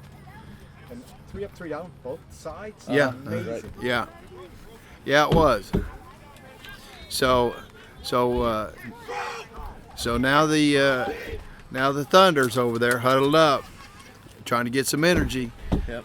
Zach Bueller will lead off the top of the 5th for the Thunder, and he's 0 for 3, and Zach's a very good hitter. Yeah. And seeing him go for the collar isn't a very usual thing, so I'm sure they'll be looking at getting him on the board. Are you going to leave us for a minute? No, sir. Oh, I thought you were packing up to go. No. Mm-mm. This. Pounding on the table and oh, Oh, that's a That flash. must have been the flash you saw earlier. Yeah. All right. Good. I'm glad because I sure don't want to shut this game down. No. So anyway, that was a picture taken by we call him Otis here, but it's the field the field coach for the Dominican Republic, and he's a good old boy. His job is making it's a party planner type thing in the Dominican. His logo down there is Mr. Fiesta. There you go. If you're ever down there. Strike on the batter. Yep. So when the batter hits the ball and puts the ball in play, he has to get to the base before the fielders pick up the ball. If he does, it's a run. If the fielders pick up the ball, it's an out. Three outs in an inning, and of course, like Jerry said before, 6 innings in the game. All right, so we got two strikes on the batter, And Zach looks a little late on both swings. Yeah, 2 strikes. and Jared's been a little off. He takes that one for a ball, so 2 and 1 count. I think 21, I either think he's the count. rushing himself or whatever, but he just has to calm down a little bit. Oh, it's a deep that's hit up the deep middle hit. of the field. They're getting in front of it. Come on. And now we're tied at 9. Yeah, with Zach Bueller's speed. That's the Zach Bueller that we Right. probably know this far. Right, long fly ball to center field, which San Antonio played it well, but by the time it got to the deepest player got to it, he was already on the bag. Yeah, it was in the air a long time, and when I said come on, I was trying to lean over to see where it was going to land at, and when it got to the deep guy, he got it up as quickly as he could, but it just wasn't fast enough for the run. So we've got Corey White up. He's 2 for 3, and all 3 of his balls have been hit towards the left center part of the field.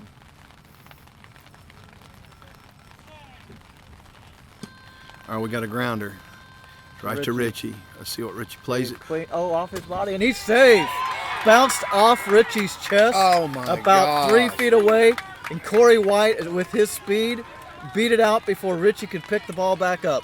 Just got through talking about Mr. Sure Hands, and it hit him so hard that it just bounced out from his body. But again, let's bring this into perspective. I don't know that the viewers know at home that it is raining, and the maybe ball that just ball's got wet. Yeah. Oh, I agree. I and agree. it could just slip out of your hands. It's. But it did. It hit him in the body, and it rolled away. And, it could happen on both sides of the ball. That's right. Both teams. Absolutely. This is his brother Corian, who just swung and missed for strike one. He's 2 for 3 in the game with a hit to L1 and one up the middle. oh, it's a deep hit up the middle of the field. It's bouncing around. He's there. See, and here's the thing: if you're waiting for the ball against one of the White brothers, it's going to be a score. Yeah. You have to go after the ball, or you don't have a chance. Nope. Aggressive. A lot of times you're coached to not be too aggressive because you want that ball to hit you passively so it doesn't bounce away like it did on Richie. It's just one of those things that you have to, I don't know, change your tactic for the game that you're in. But that ball bounced one time and went over the second level into the third level, and by the time the third level guy got it up, it's done. It's over. It's too late. And now we're to Tyler Rodriguez, who is No. We got a substitution. Oh, do we have sub? Yeah, this is Kyle. Kyle Lewis, Kyle Lewis, number 37 for number 39. a lefty. Now he got some big hits last night He or did. yesterday, I guess. Yeah. I say last night, yesterday. Foul tip, lower half of the bat. Thunder has put 3 on the board to start the top of the 5th to go ahead, 11-9. Yeah, they're working it. They're working the. He took a pass ball. So what is that? 21. I think so. 1 and 2. You guys okay? Okay.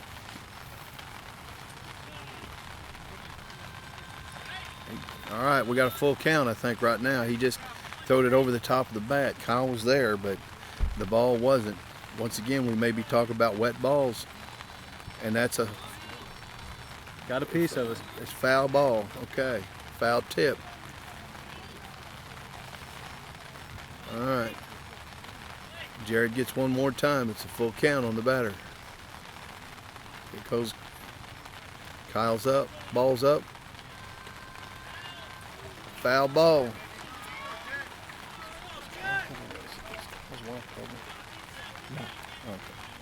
that I know. I don't think it was. Okay.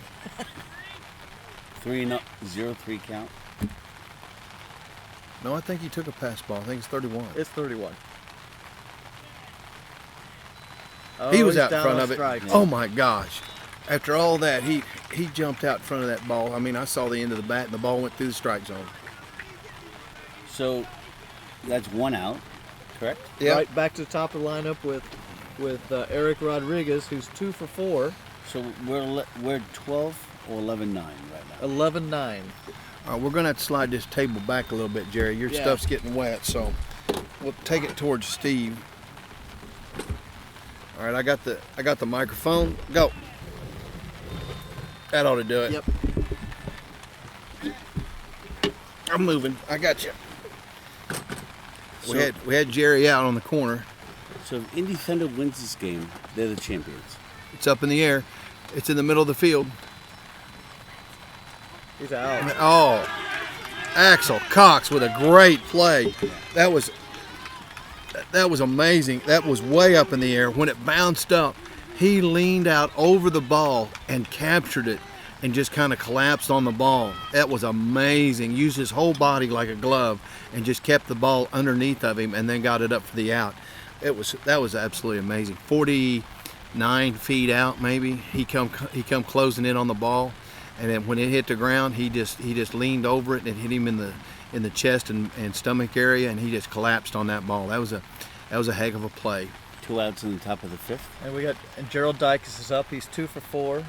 Yeah, put out last time though. He struck out last time and grounded out to 6 before that. All of his balls have been up the middle of the field. It's a pop fly, first base side. Backspin pulled it into the 40-foot line.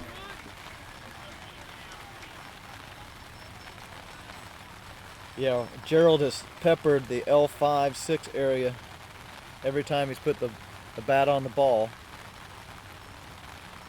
And all except for the last one when he two bats ago when he a short grounder up the middle, which I think was fielded by Will. His speed will carry him through. All right. They're setting him back up. Moving the table's got me a different angle. I can't quite see. So, all right, there's another strike. 0-2 count.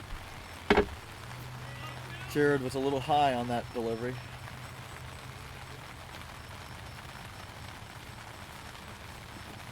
He's making some adjustments to him. I can see hand signals. Took a ball. So we got 21 on the batter. Yep.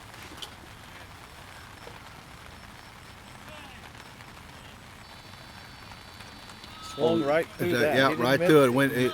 1-3 count. Yep, it's a full count on the batter. That didn't miss by much. No, just barely under the bat.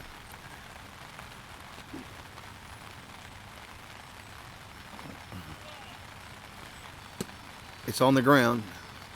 Oh, Richie Hit him in the knocks it chin. down. Wow. He did get it up, It man. was That was up. a good Big recovery play. by Richie. That hit Richie hard. I'm telling you, it hit him in the chest and chin and ricocheted off, and he was on it. I mean, he went over there and jumped on that ball. Richie shuts that inning down. Yeah. Yep. That was a great play. 3 by runs Richie. scored in the top of the 5th inning for Indy Thunder. They have now taken the lead, and they've had a lead temporarily, but but this is the first decent lead that they have on top of the Jets. Jets are coming up to bat. Well, this is actually right. They have not held a lead at the end of an inning so far this game. So No. they Which were is up, unusual. right. They were up 1-0 after the first half inning, but besides that, they've been fighting from behind the rest of the game. Those thumps you hear is the changing of the score pad over here under Jerry. In case you're wondering what that is, it's not thunder. Yeah. It's just It's raining, but there's no thunder and lightning. so we've had that before. I've announced in rain in Iowa, 2012. and then we played one in Rochester. That's your 2010. stomping ground, Uh-huh. and it was 58 degrees and raining. It felt like 30. I'll tell you, that was a cold 30 rain. for a Oh, boy from that was a Oklahoma. warm day. I can take you back to the 80s when we used to play up in St. Louis Park, Minnesota at the end of September, and it would get yeah. really cold up there. Ooh. All right, here we are. Kevin's on the mound. Foul tip off the top of the bat. Strike one. And this is Aaron, and he's 2 for 3 with 1 strikeout, a ball up the center and a ball to left line. Another high pitch. Another high pitch. He's looking for them flies. I'm telling you, he's looking for pop flies. He's going to look for the top of that bat. That was something wrong with the batter. He's tapping himself. It was on me. He says. All right. So what do we have? 3 strikes now. 3 strikes, 0-3 count.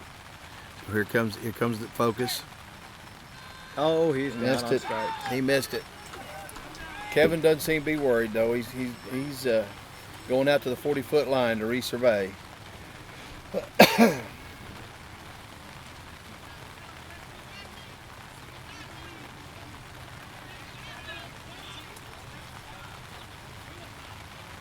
Boy, this rain has sure put a damper on the That's- spectators. Uncharacteristic. Whatever the word is. Uncharacteristically. That's the 7th K for Kevin this game. Wow. I think the rain is playing a factor. Oh, very well could have. Could be. So here's Axel. Axel's up. I think it's Axel, isn't it? It is Axel. Thank you. Oh, he hits one down first base line. Oh, it's curving a little bit. It's over him. And Axel makes it. It was over the second. It bounced over Corian. He throws the ball up and hits his player in the back. But it got by the first level. Corian was in front of it. It was a good play by Corian. And it just jumped over Corian. And as he turned around to pick it up, Cox was hitting the base. Yeah, it rolled right up over his body. Sometimes when that ball gets to catch, when the grass catches it and it starts the momentum of the ball rolling and it hits your body, if you're not over the top of it, it can grab your jersey and roll right over We you. do have a substitution here. It looks like Lupe Perez is coming in for Rene. There you go. Thank you to all the viewers on YouTube and wherever you're watching this game. This is the NBBA B Baseball 2019 World Series Finals between the Indy Thunder and San Antonio Jets at the Mohawk Sports Complex. This was the substitution I was expecting last time around. Lupe Perez for Rene Perez for Rene Almanza. All right, Lupe Perez is in. Lupe is one of the all-time best hitters in this game. One of the all-time averages. Yeah, he's one of the most. Back in 2006, he was a 30 for 30, wasn't he? I don't know. I don't remember. I don't remember that either. I thought that. He's been on the All-Star team a bunch of times for offense. Yep. I thought the guy from Boston had the highest World Series average for a particular year. Yeah, Christian Thaxton, 897. Yeah, I think that was the highest average for a World Series. Yep. But I could be mistaken. No, that's correct. Oh, he did. He crushes one. It bounces over the third level. They're trying to chase it down, and Lupe's on the base. Yep, he's ready for this. He kills that. Yes. That was a deep L4, L5. Yeah, it was over the first and second level. Only the third level guy had a chance at it, and that would have been. They've replaced one of the Rodriguez boys at the same time they put Kyle in the center of the field. Tyler Rodriguez. They've replaced him. Eric's still in, but they've made a couple of substitutions we didn't notice until just now. So Tied up in 11. That should be tied at 11, yes, Steve. With no outs in the top, one out in the bottom of the fifth. So both of them's made a strategic adjustment. Here it comes. Here comes the ball, Steve. Oh, no, didn't make it to us. And this is back to the top of the lineup with Zach, and he is 2 for 4, and his 2 hits have been to center and to L3.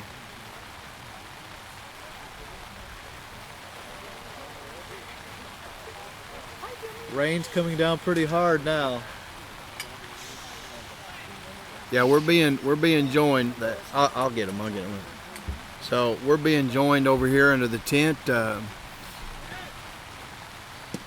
right, that's first base line. It hits fair. It's going down the line and curves out foul territory.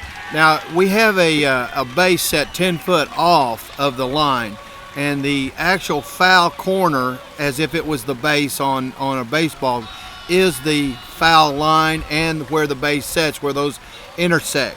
The ball come down about 2 foot inside of that intersection, and as it crossed over the crown, it was still spinning off his bat, and it crawled over into foul territory, hard to get ball. Yeah, Corian White came running across and sliding, and it just went past his feet, and so he didn't get any of his body on it, and by the time he could get to it, it was a run. All right, who we got up We now? have Will up. He's 1 for 4. His only hit, 12-11 San Antonio. his only hit's been 1 to center, but he's made contact all 4 times. I think I've said this before. He pulled out and leaned towards Kevin the first pitch. I don't know why that is. Now this time he does the right. He corrects the swing and he does it correctly. All right, here he goes again. It's 2 strikes on him. All right, we got a short one up the middle. Eric's got it for Eric, out. yeah. Uh-oh, he's limping over there like he's pulled something. Who will? Yep.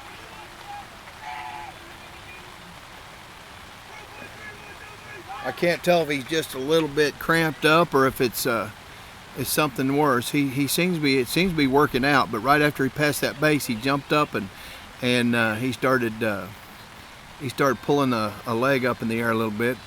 He's limping a little more again. He's going to the back of the. And who's up at bat? We got David Smith. He's 2 for 4.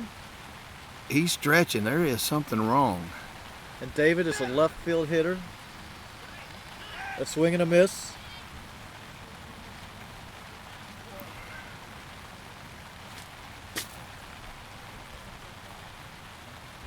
Glad you wasn't sitting there. So an 0-1 count. Kevin's walking into the dugout. What was I that? don't know if he's going to wipe off or he went to get a towel, I believe. A clean towel. A dry towel.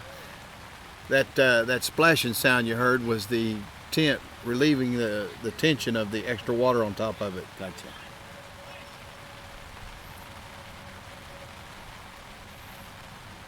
Just wondering what that was. All right, he's got a big swing. Kevin's underneath of it. Of course, everything changes when the rain changes. Are you going to be able to make those adjustments? That's the question, isn't it?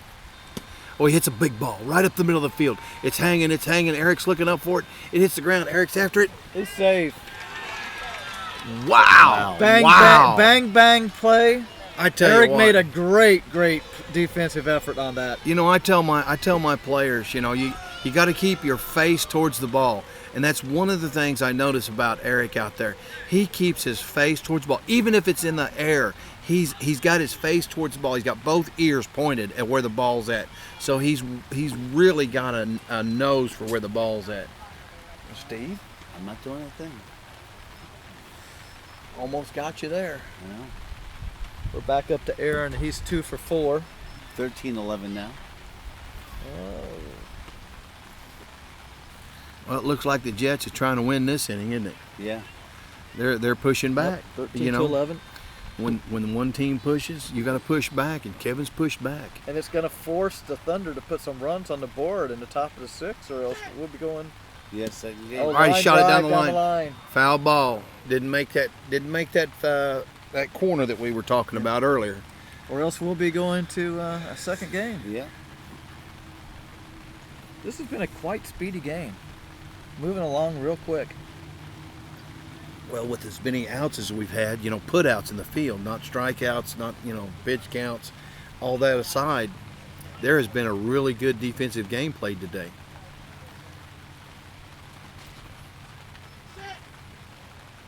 All right, Bouncer over to Eric. We got a bounder. And he's picking it up. Oh no, that was Miguel. Miguel came in and picked it up. Eric went over. Eric went over to the deeper spot. They Miguel, crossed right. like they're supposed to. Miguel got the short right in front of Eric, and the ball was up. There's not much you can do about that. You hit a little bounder, and you're just basically giving it to him. 2 outs now in the inning. Yep, that's 2 away. With Axel Cox up. No, that's 3. Yeah, they're changing sides, I guys. must have. Let's see here. I must have missed one somewhere. Yeah, Axel's not coming up. He's going out to the field right in front of us here. Oh yes, I did. I missed the strikeout to start the inning. So that was 3. So sorry about that, Steve. It's okay. Okay, they're putting Lupe Perez is coming to first base side over here. Really? So Lupe's predominantly been a left field player in most of his career. well, and somebody said something about he hit the bag hard or something and come down on his right hip. So he may be nursing a little bit of a injury. So they may try to put him in an area of the field that's less active. And I've seen him when he played for the Dogs play this side also. So we'll see how that plays out. That's been a few years ago. All right. So Jared's warming up. Now who catches for Jared over there? I can't quite. Avery Hunsaker. Hunsicker. He's been around a while too, hasn't he? Yeah. Oh Yes, yeah. sir. Yep. Long time. He took over after Jared's longtime catcher. All right, here we go. Gary First Warner. pitch. First pitch, a foul ball right at us. Okay, it curved off. Yeah, he became his catcher back towards the end of the Extreme days. And so this is Zach Bueller. He's 2 for 4. Last time he hit a deep ball to 6. Is it hitting you when it comes through? No.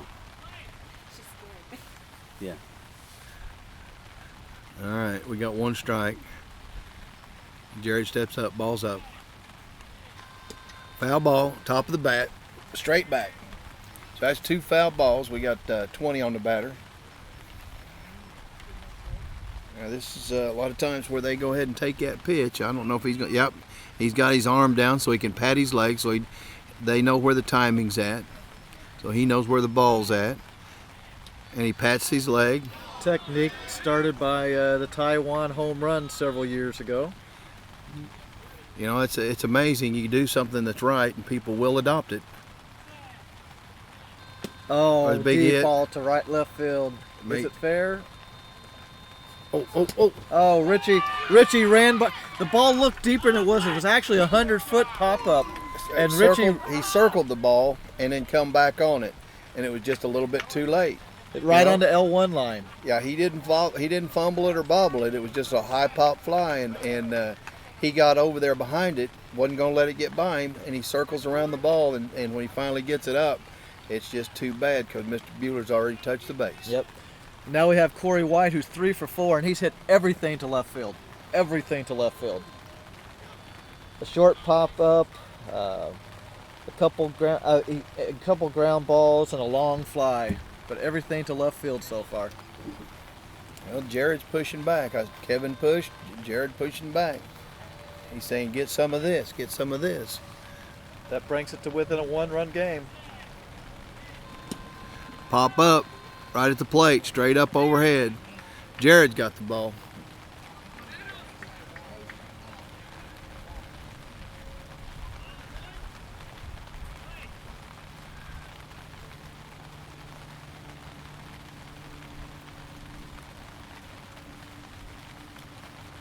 All right, everybody's waiting. Everybody's getting ready.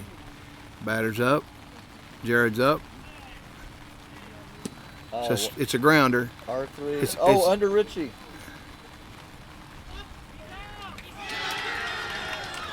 I don't know whether that was away from his body. What do you think about that, Tim? Well, they're going to ask. I'm telling you, with all this rain and stuff, Yep. and the base and everything like that, they're gonna look around. He It was- fielded it cleanly, but I don't know that it was away from his body. You know, I couldn't say. I could not say.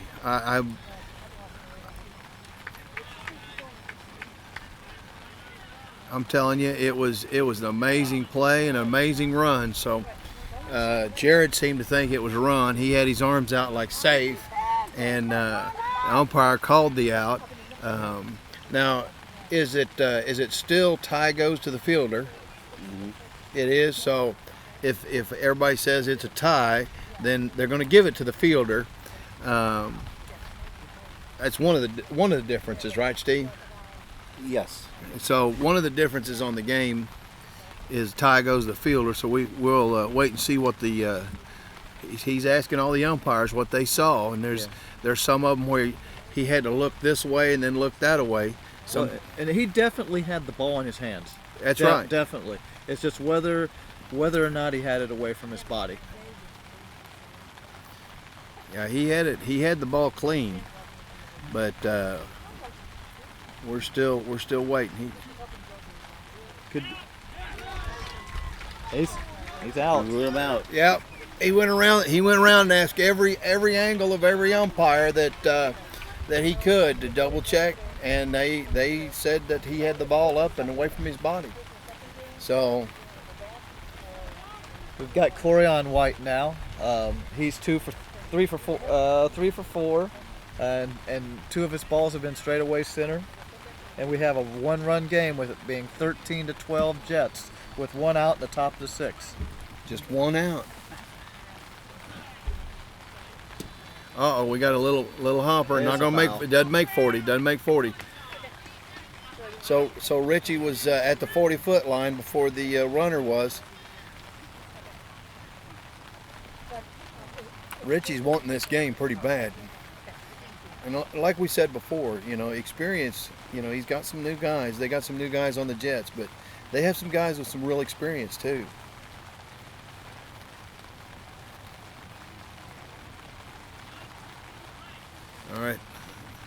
Batter's up. Jared's up. 1 strike. He takes another swing. Another strike on the batter. That's 2, right? Yeah. That's Just double checking. 20.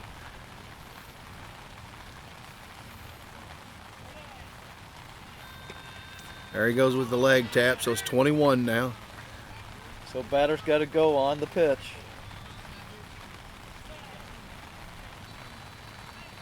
That's a big step he's taken for as muddy as it is. He's taken a huge step.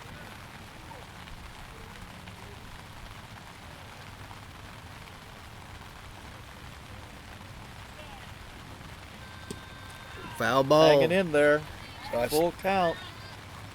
So we're setting at 31 now.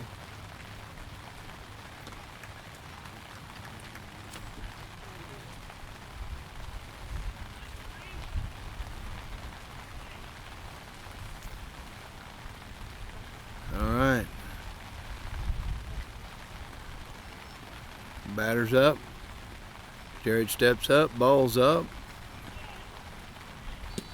Foul ball. He got another pop fly. Timing looks good. He's hitting the top of the bat.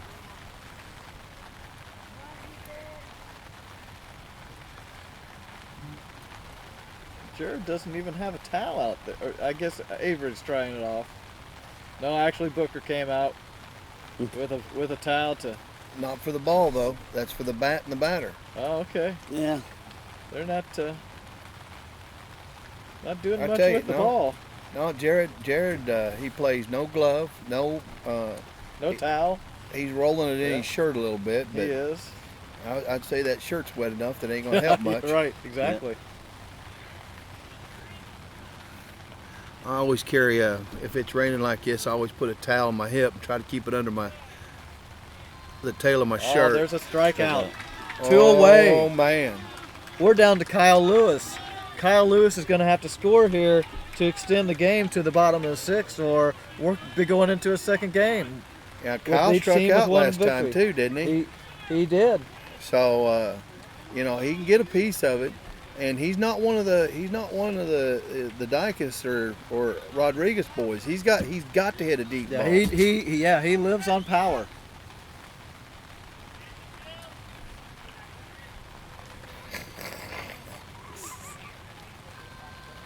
We're getting excess water coming off of our tent.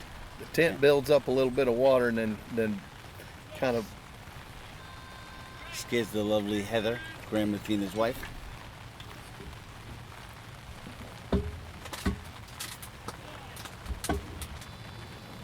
Oh, 0-2 count now. He's swinging big. And like I said, he's got to have a big hit. He's not really slow, but he got a foul ball. Down to the last pitch. Wouldn't Well, bet against taking the ball here. I tell you what, Yeah. I've seen a guy take on his last pitch, get a run and then another run and then another. Absolutely. We've seen a lot of runs scored with 2 outs. Yeah. Oh, He's high got it pop up in the air. He's fast enough. Safe. He made it. Axel had it up. There was no fooling around with Axel Cox. He got the ball up, but he made the base. It hung a long time. It gave Lewis plenty of time to get to the base. It bounced once, and Axel was over it, just like the one I said before. He got over the top of the ball and circled around, got it picked up as quick as he could, and Lewis just touched the base. We got it right here in front of us. It was crazy. Yeah. 13 all time. And that gets us back to the top of the lineup, folks. That's where Indy has their power and their speed. So how has Eric done at the bat? Actually, Eric's only 1 for 5. Struggling at the bat. Okay, here we go. All right, he's got one this time. It's up. Richie went down too quick, and it's too late. It's too late. That ball only went, Tim, about 50 feet? At Yeah. the most 50 feet. Straight up in the air. Yeah, once it hit the ground, Richie heard it pop, and as soon as it hit the ground, boom, Richie thought it hit in front of him, and it hit about 10 foot in front of him, not 2 foot in front of him, and Richie went down on the ground to get the ball. All right, Yep. So we're in a real dogfight here. Going into this round at bats, the first two batters for the Thunder, 3 for 10. Who would have ever thought it? So we have Gerald Dykes now, and he's 2 for 5, but he's been put out his last 3 times. Well, With one of those being a K. The bottom of the bat can kill a run. You know, can kill an inning if you hit the bottom of the bat. Yep, and those 2 outs were grounders. See, he swings so high, it's hard to get that ball up there in the air. I mean, High swings are the hardest to make good solid contact on. A lot of ground balls come from them. Another ground ball. It's Through by Richie. Richie. He's out. Yeah. He got over it. He got it in. He got it up. Was that Will going over? I think so. That or Zach.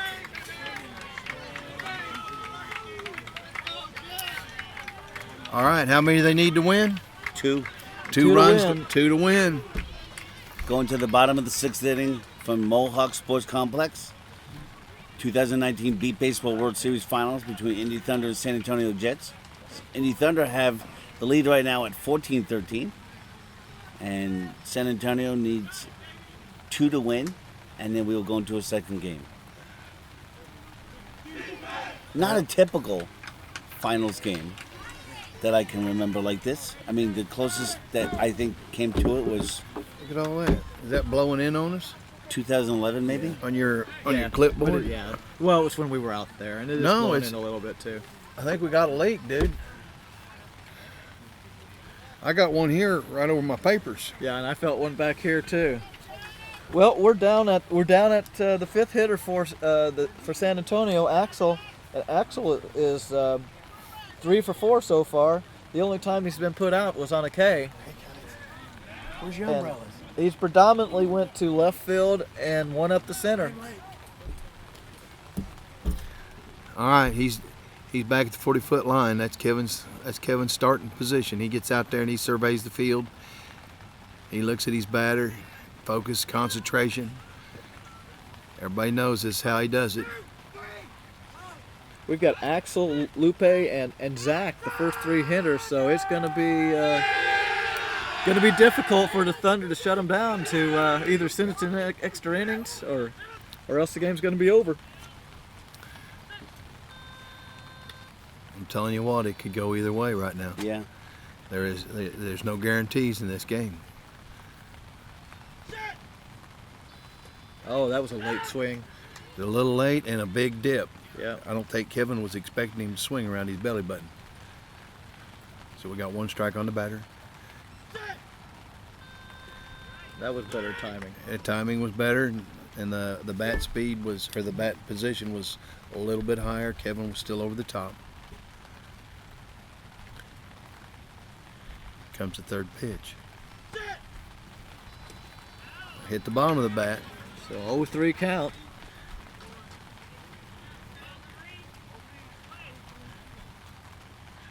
All right, here comes another pitch. He's gone. One away. That's 1.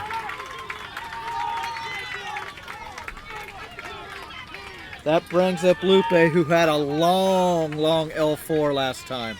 So we're sitting here watching this. We're watching history here.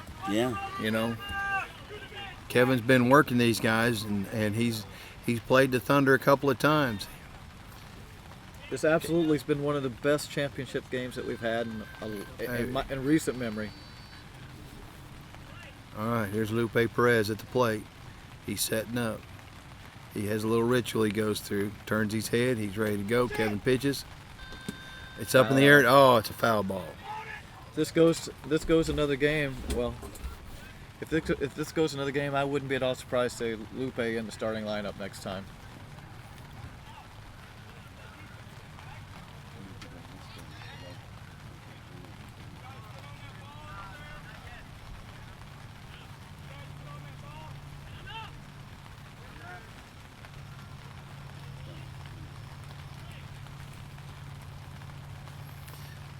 Darnell Booker, the general manager of the Thunder, the only one on any of the coaching staffs with any rain protection on.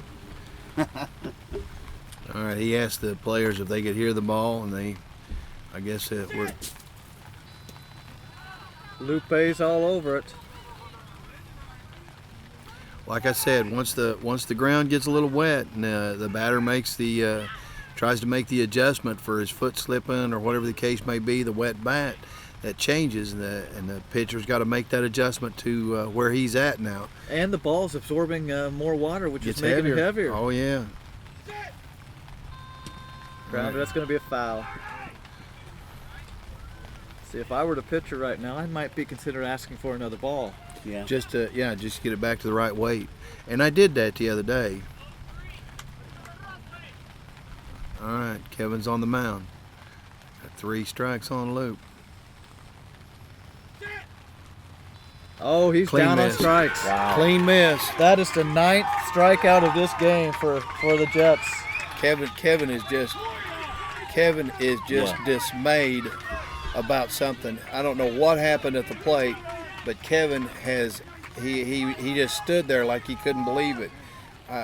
He just looked like it drained him. Whatever happened just took the emotion right out of the game. for 2 him. outs in the bottom of the 6th Well, inning. we have Zach up. Zach is 5 for 6, and he's been all over the field with. He sprayed the ball all over the field. Well, The only Let's see time if he he- was put out was on a really good play to R4. all right, here we go. Zach's up, bats up, Kevin's up. Oh, swing and a miss. I told you. I said something about it, didn't I?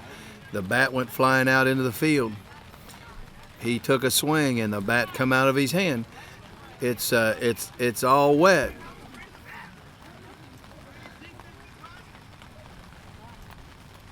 I'm telling you, that's I've seen it before. You take a swing, and that bat gets slick and Well, pops yeah, right out. you do not have your normal swing under these conditions. No. Something we tell our guys in the Millers is to take off your gloves. Gloves. Yeah, contribute gloves to are that. slippery. Unless it's dry, those Yeah. gloves don't normally help. All right, he got his gloves off, just like you guys said. Swing and a miss. All right, that's 2. We got 20 You on the can hear batter. the excitement building in the Indy Thunder's defense. Yeah, they're wanting this last out. 0-3.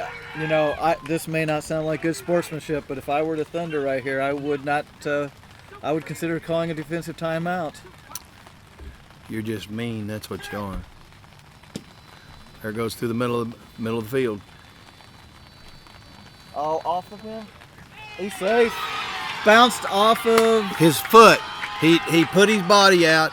It bounced off his foot, and he turned around to get it, and he just didn't make it. 14 all tie. Tied up. All tied up in the bottom of the 6th. And now we have up. Will is up, and Will is only 1 for 5. One of their absolutely best hitters, and he's only 1 for 5 this game, and he's gone predominantly to center, and well, he's to center. I would play him up the middle because he's kind of a couple times to center, 1 to right and one to left. Well, 2 to left and 1 to right. So big at bat here. This is going to determine. I think they're putting in a sub. Ricky, number 23, Ricky from the San Antonio Jets is Castaneda, I believe it is. All right, thank you, Steve. Are you going to look at the rosters and Yeah. tell me? Yeah, it's 88. No, we have number 23, I think, in there. You said it was Ricky Consta. No. Yeah, look at the numbers. Constanita. It's number 23. 23 is Ricky. Casada. Yeah, Ricky Casada in for Will Lopez. Kuzi. Yeah. Casada or Casada, one or the other. Yeah.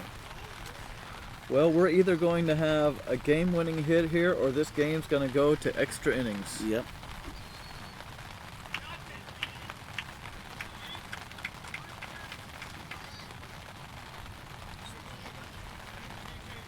So now who are they putting in? 74. They putting 74 in. 74 is Mike Jackson. Mike Jackson. Played previously Came with over the to Colorado Storm. Yep. Oh, So I we see. got Mike's coming in instead of Ricky, huh? And a fast runner. You know, I'm just gonna wait before I change my Yeah, scorebook again. I Until they would. step in the box. Yeah, Yeah. he made another pass by the scorekeeper up there. So Kevin- if they really did sub him in and sub him out, that means they've wasted 23 for at least 6 outs.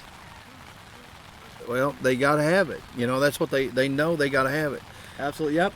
So Mike Jackson's coming into the batter's box. They got to have the run to play the next game. So you're gonna use everything in your book. You're gonna use every strategy you got to try to make this game go to another game. That's what you're gonna do.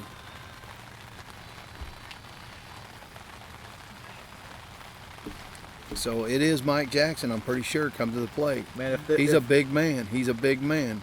Kevin's looking him over. Here comes the pitch. Oh, what a cut. My goodness. San Antonio comes through to this victory. With this victory, it comes down to that 3-strike hit with 2 outs. Yeah. All right. Foul ball. Foul ball. We'll put a star by that at bat for Zach because that was a big, big play. Give him a gold star on that one. Yeah. All right, here he comes. Bats up. Kevin looks. Ball's up. Strike It's 3. over the top of it. It's over the top of it. Do you guys remember any errors in the field in this game? This No. has been a pretty well played game. Yeah. No, Clean. when they say you got the balls you could have got or you should have got, Well, there was a couple. Yeah, there was a couple early, I but wouldn't call those errors, though. I wouldn't call them errors. He's down. We're going to extra Extra innings, folks. Wow. wow. Folks, that was the, I that don't was the- recall the last finals where we're going to extra innings. I don't either, Steve. I do not recall that. I'm telling you what, this is a game. Yeah. That was the 10th strikeout by Kevin Simpson in this game. Go figure. Most pitchers like him don't have 10 strikeouts in the tournament usually sometimes. Here we go. I'm fine. Yeah, who would have thought that going into a championship game that you would ever see Kevin Simpson with 10 strikeouts? Not me, that's for sure. Oh yeah, we're live. That's awesome. And then I'll sit here and be quiet. Sorry, no. I'm good. All right, so the Jets are taking the field for the 7th inning. This Fender. broadcast is brought to you by the National Beat Baseball Association on the web at www.mbba.org. We're here going to the top of the 7th inning from the Mohawk Sports Complex with Tim Hibner and Jerry Wendell giving you play-by-play and commentary. And we are in the midst of getting rain, so both teams are experiencing the same conditions. Not the greatest conditions for a beat ball game, but as long as there's not thunder and lightning, we're good. You know, Dave Benny posts many games up on Beatball Nation as classics. This one right here will go down as an all-time classic. Yeah, absolutely. Thank you for the viewers who are from watching us on YouTube. As I said, just was splashed, but it's okay. As long as our equipment All doesn't right, get game's going. Jared pitched a pitch. That's a strike. Zach Bueller fouled off the first pitch, and Zach is 3 for 5 in this game. I don't know why it's 2 get- for 5 I after don't know why it's starting 0 getting for closer, 3. Steve. It was missing us when it fell through. Yeah. Zach's got another foul ball. That's 20. Yeah, little tardy on both those. He's got to get around there. He's got to get around, or he's not going to get it out there. Wet ball does not hold and grip on the bat as well. If you're a little bit late. He takes that one for a 1-2 count. 21. Referenced sometime as a 12-pack. Yeah. All right, we got a full Full count, count on now. Yeah. Yep, full count on the batter. We had a foul off the top half of the bat. Jared getting it close. Jared's getting it real close.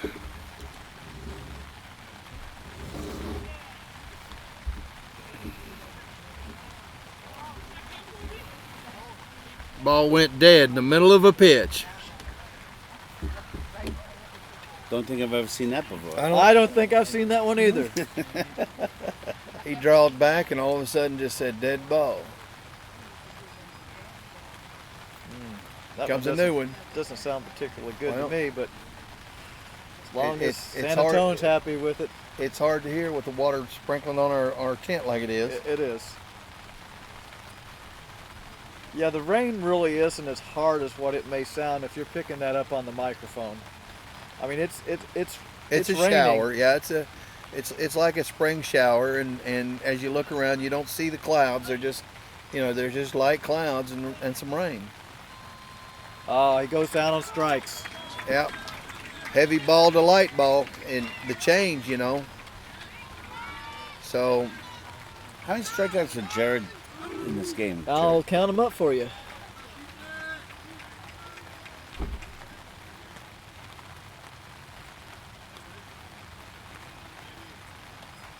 Jared only has 4, so it's 10 for Kevin, 4 for Jared.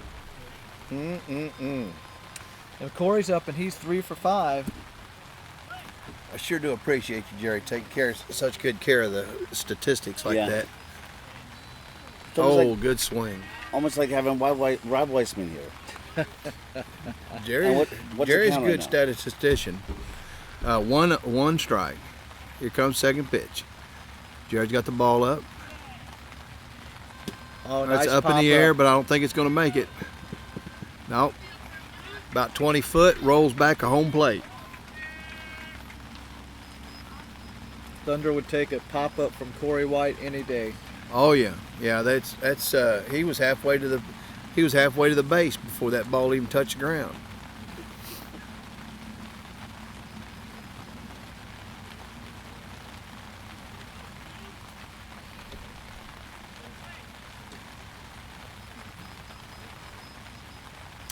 Ball's up. Taps his leg. We're at 21 now on the batter. San Antonio plays their front 2 guys probably about 95 feet back. But I'll take a race with Corey's speed on a short pop like that any day.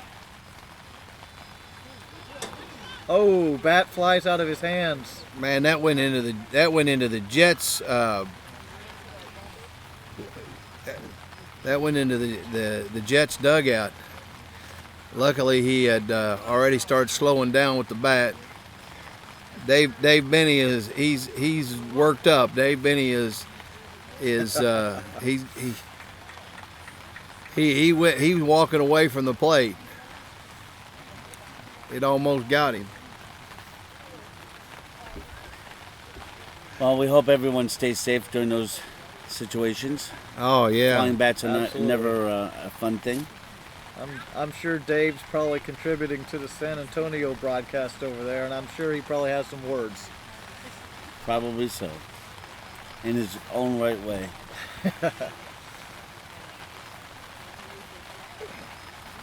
All right. So what do we got on the batter? 2 strikes. I think 3. I think that was strike number 3. I believe so. That's correct. That's always Pop balls up. up. It's coming down. Oh, Oh off of man. who's playing short over here? One of the brothers, Not Renee. number 22. Number 2 is Axel. 23. 23. 23 is Ricky. Wait. It is No. 23. It was Is it 23? It was Axel, and it's 23 now. So that would be Ricky. Oh, I thought they were putting Ricky into bat earlier. They did. They did, and they took him out for Mike Jackson. And they moved. It looks like they moved Axel back. Well, I'm confused then, but okay. Looks like Axel's the second level on this first base side. He's playing about a 2 zone, and Ricky's playing the 3 zone for the first base side. But that ball come down, hit him in the thigh is what happened. You sure this is 23? Yeah. Huh. Okay. No, I got it. Because I thought they subbed him in and then took him right back out. They to did. Jackson, and he hadn't been out. He had to be out for 6 outs.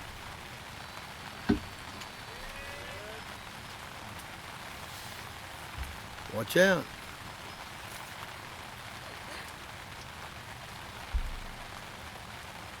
Well, I'm sure who's I'm up just. who's up to bat now? It's Corian. I'm sorry. I'm Number sorry, s- Steve. Number 6, Corian. We had another release of water from He's 3 for 5. the pop-up tent we have here. Oh, he hits a nice deep hit. ball. To left center. That's going to be a run. That makes it 16-14. That was like an L4 shot deep. Yeah, it hit him in the hip. He was playing on the ball. He knew where it was at, but it was bouncing, and he was trying to flag it down. That one that hit him in the thigh over here, it shot away about 20 feet, and that ball there hit him in the hip. He tried to turn and get back on it, got by him, and one of the Almanzas over there still in the game on that side. We have Kyle Lewis up now, and Kyle Lewis was the one who extended this game for the Thunder in the 6th inning. Yes, he did, and he Went to the last strike. yeah, he was down to the last strike. Now So that was he's a- 1 for 1, I think, isn't he? He's 1 for 2. He's gotten 2. A Okay. strikeout and a pop-up on L2. So Or well, yeah, 1 for 2. That's what I meant to say. along Get with excited. Zach getting a star, he gets one because if he hadn't done it, then Zach would have never been put in that position. Yeah.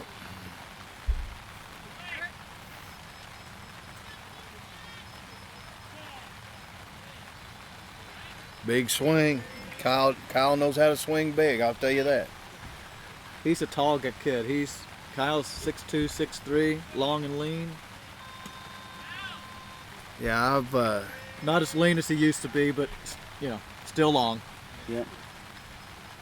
I've known him for about 4 years, 5 years now. You know, I enjoy him and his wife. You know, having a beer with us and stuff. They're good people. He took a pass ball. That looked like an awful good pitch for him too. Oh, I hate to waste a good pitch. Oh, right through it. All right, where are we at? Dude, we got Full one count. ball, full Full count. count. That's the 3rd strike. Okay, we're on a full count. We're sitting on full count. Kyle's up. One Well, I out tell and you, 2 in. He needs to quit wiggling that bat. Oh, pop Pop up up. up to center. Oh, right to the left side. That was over to Ricky, wasn't it? Richie? Yeah. I lost it in the clouds. Oh, he dropped it? No, it was against. They're saying it's against his body. Yeah, that's what they're saying. It was against his body. Oh, And it's- I that don't was know, A long you know, time if that was against his body. They're saying it was against his body. Is what they're saying. I don't. You know, I couldn't see from here. I had have my glasses. I had my glasses on. Huh. So that umpire couldn't have seen it. He was right. Well, wait a minute. Where's John at? How far back is John? John couldn't have seen it.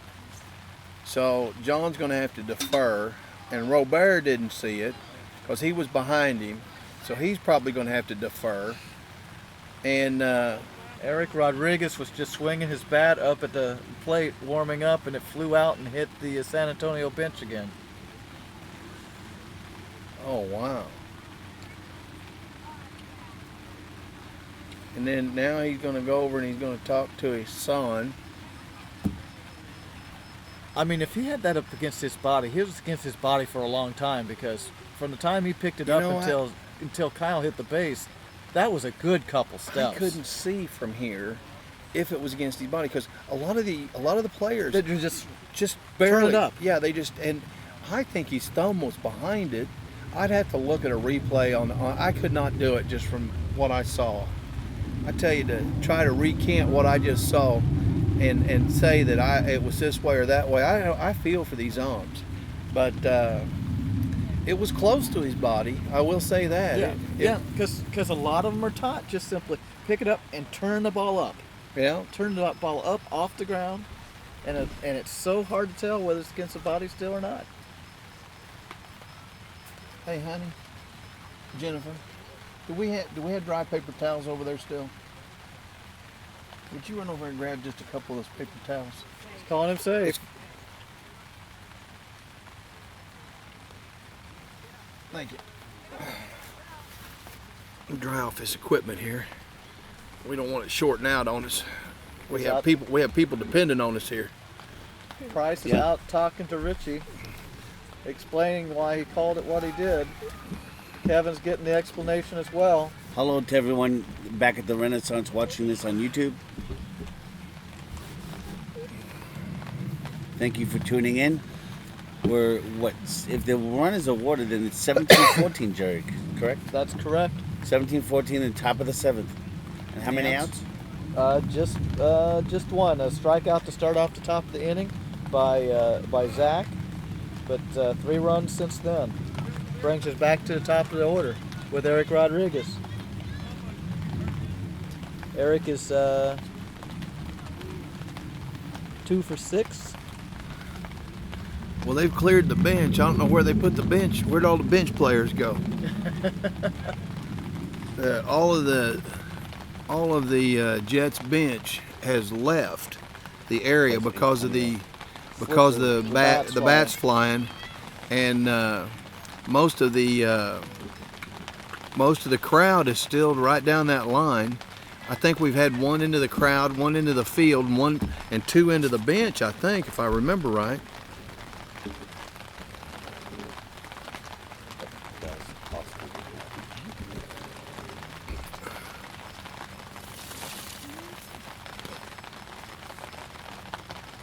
If you go to the bathroom.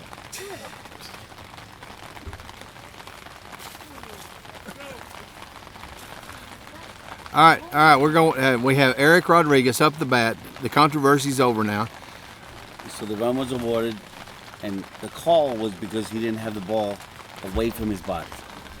And in this kind of environment, it's hard to see those things. You know, I feel for Richie because he's one of those guys that you know, he quicker he gets it away from his body, but he don't want to push it too far or he'll lose it. You know. I did put a question mark down on my score sheet, so if we go to another game, I'm going to check into that. Pop up. Looks like it's a foul ball off the third base side. Little spin, little English on the ball. So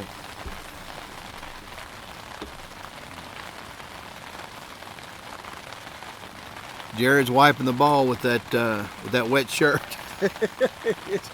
Wonder what's wetter, the ball or the shirt? That is the question. All right. We got 1 strike on the batter. He's back at the plate. Jared's got the ball. Batter's up. Jared's talking. He's moving the ball. He's moving it up. Another strike on the batter. 0-3 count.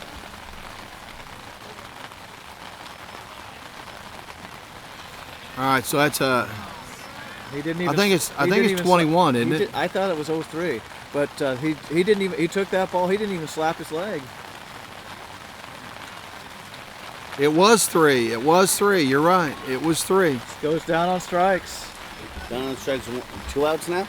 2 away.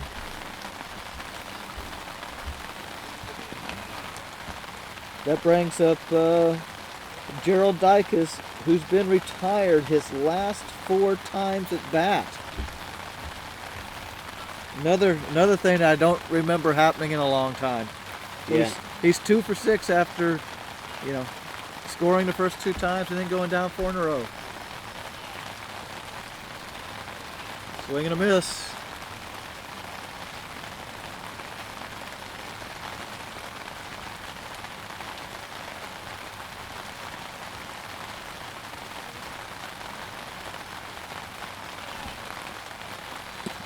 It's a grounder up the middle of the field.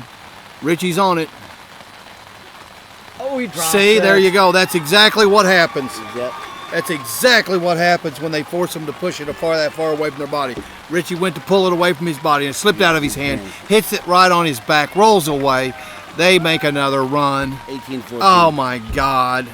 And you have to feel for Richie in those 2 instances because it's happened to everybody. And Oh, it yeah. stinks. You feel horrible. You know, you're in the middle of a rainstorm. You're trying to get the ball up. in the last one you got up, they called wasn't away from your body, so you're trying to push it away from your body and you lose the ball. I do. I feel for Richie. It just seems like sometimes you can't win for losing. You know, it's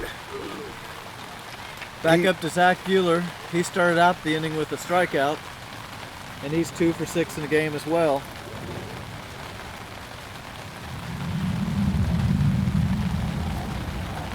We got a plane going over, so we've got a timeout. The plane and the rain, lots of noise. All right, give us. Somebody asked for an update 57 minutes ago. I didn't even feel it vibrate. So we need to say the score more often. Okay. So now that the Thunder's ahead, what is the? It's 18-14 Thunder. 18-14 Thunder. 2 outs in the top of the 7th. All right, there's a pop fly over on this side of the field. 23's on it. He's out. He got it out. Oh, wow. 23 got over to it. He circled around a little bit and then got in front of it and he got it up. They call that an out. So what do we got now? Switching sides, bottom of the 7th inning. Bottom of the 7th. And 18-14. 18-14's the score. Takes 5 to win. I seen a guy do that once. I'll watch him. Who would that be, Tim? I don't want to say. I like the guy a lot, so I don't want to brag.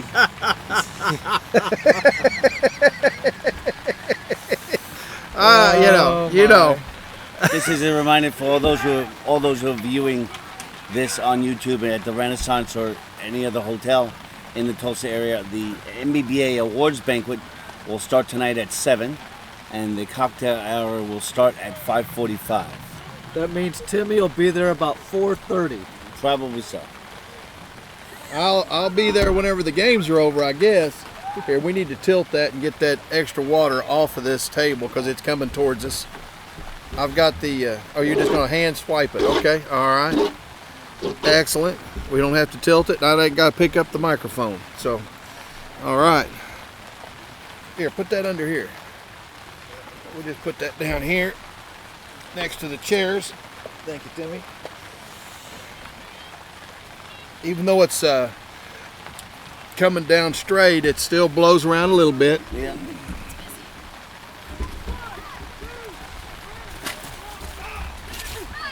We've got David Smith who will be leading off the bottom of the 7th for the Jets, and David's 4 for 5. Hasn't been one of his normal, real powerful hitting days, but he's scored 80% of the time. That wind is picking up and it's blowing the rain more than it was earlier. So it's going to make it tougher on the batter as far as hitting and The clearing fielders, the base and the fielders. Well, at least the wind's at the fielders' back, so it shouldn't be. It's not as bad as when it's in their face.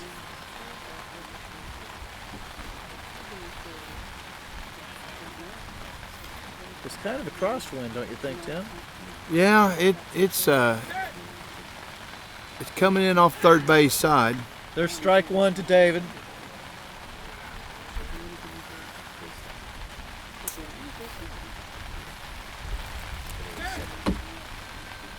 Strike 2.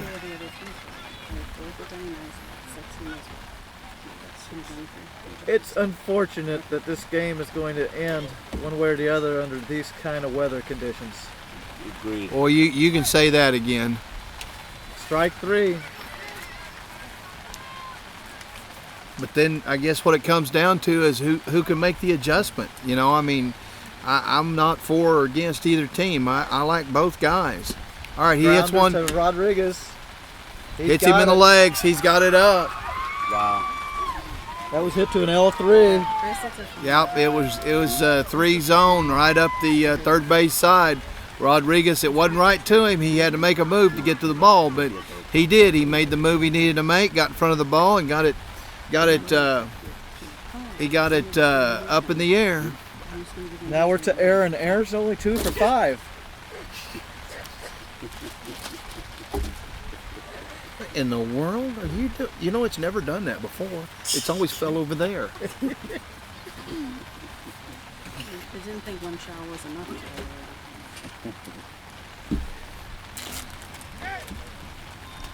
San Antonio must trust their own batters more than they trust the Thunder because they are back on the bench now.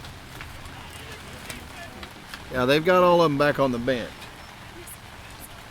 I want to take this opportunity to thank Mark Hargis and Laura and Ray from Tulsa Sports for all their work during this World Grounder over Series. to Eric Rodriguez. It's about 50 feet. He comes in. He's safe. He went to pick up the ball, slipped out of his hands, and by the time he grabbed it back, Aaron was on the base. Excellent. Thank you. I saw it. Huh? The what? No, we sent it over to my wife. Okay. Yeah, we're trying to get everybody's wristbands going here For our banquet this evening. for our banquet this evening. So we're taking care of some NBBA business while we're watching the game and trying to announce. So Thank you for keeping up with it over here. So it's now 18:15. And Axel's up, and Axel is 3 for 5 in the game. Looks like we're starting to get a little brightness. It's getting In the brighter. sky? It's getting brighter. It's thinning out a little bit. It seems like the rain is maybe Let up a little. a little bit, yeah.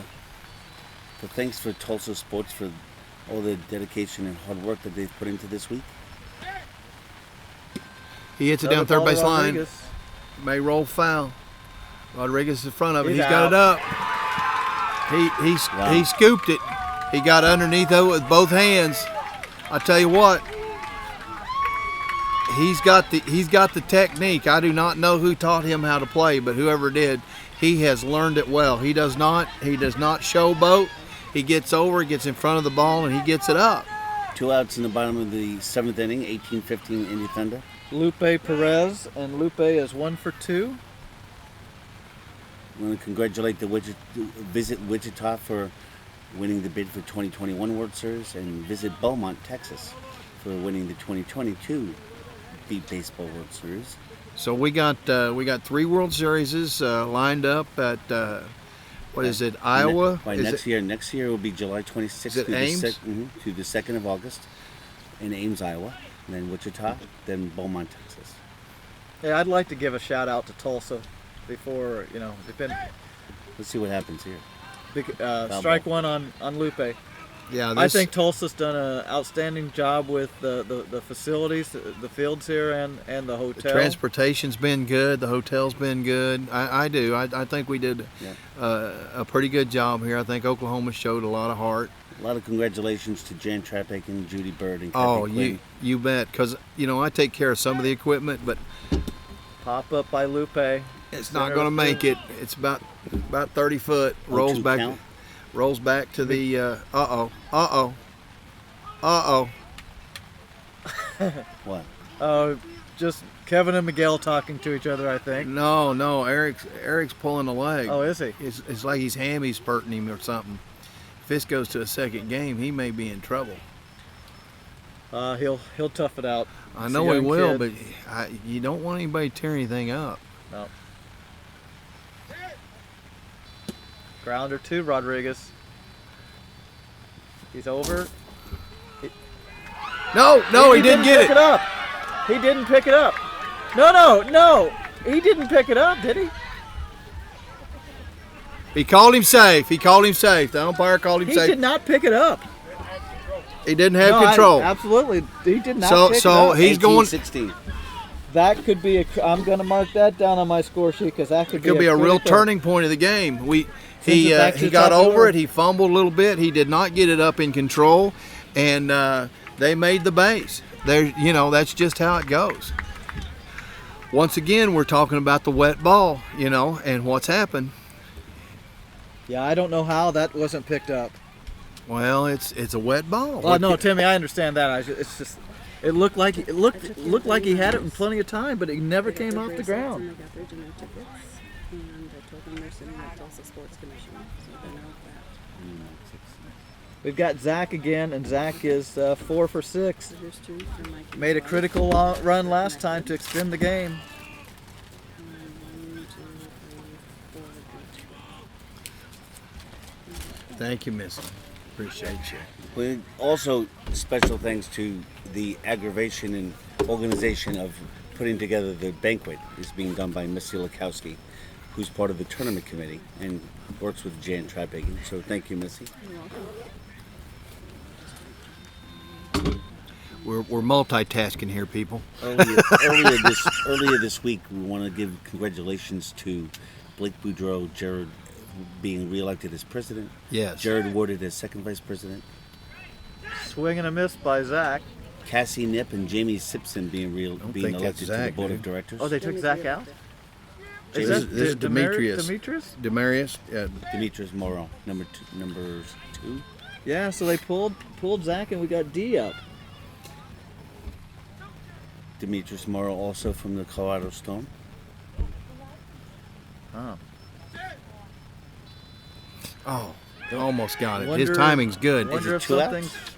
something went What's wrong the with out, Zach. What's the out count? 2 strikes, 2 outs. Bottom of 7th, down 2 runs. 18-16.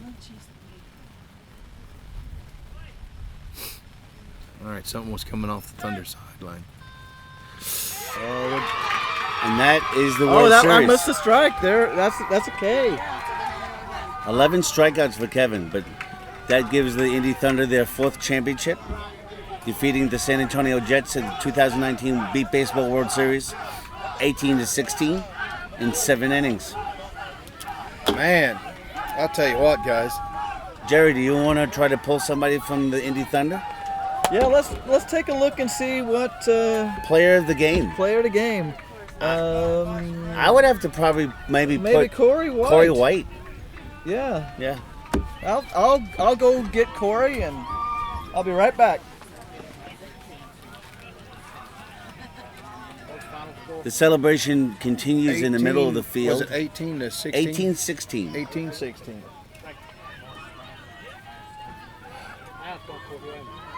Indy Thunder on their 4th championship. Whew. I'll tell you what, that was a nail biter again. It was. Oh my gosh. I tell you what, there's so many teams that are just right there like that. I know our team played a couple of games to 1 run, and we have. And Timmy will talk to you. All right, guys, before I do this interview, my voice is gone. It's all right, Corey. all right, Corey, sit. put your hand out. Congratulations. All right, sit. Congratulations, sir, on a win. Corey, what's going through your mind right now? Your 4th title in 4 years? It's crazy, man. The Jets is a crazy team to play, man. They're so good. I love playing them, man. The Jets is just incredible, bro. They had me so nervous yesterday and today. Yeah. And I believed in us, though. I believe that we can come out on top. And I got out there and I did my part. My team played their part, and we got the dub. Congratulations What earlier. you think of those drop balls? What goes through your mind when Eric drops one, or when the other team drops one? What happens in your head when that happens? Do you think about hey, I got to be careful I don't drop, or do you just keep playing the game? How's that go? I just go out there and I tell my team, pick the ball up with 2 hands, not 1. Make sure you grab it and hold it tight. The other team, man, I know they got a good defense. You know what I'm saying? Yeah. So if they drop a ball, oh, that's lucky. You know what I'm saying?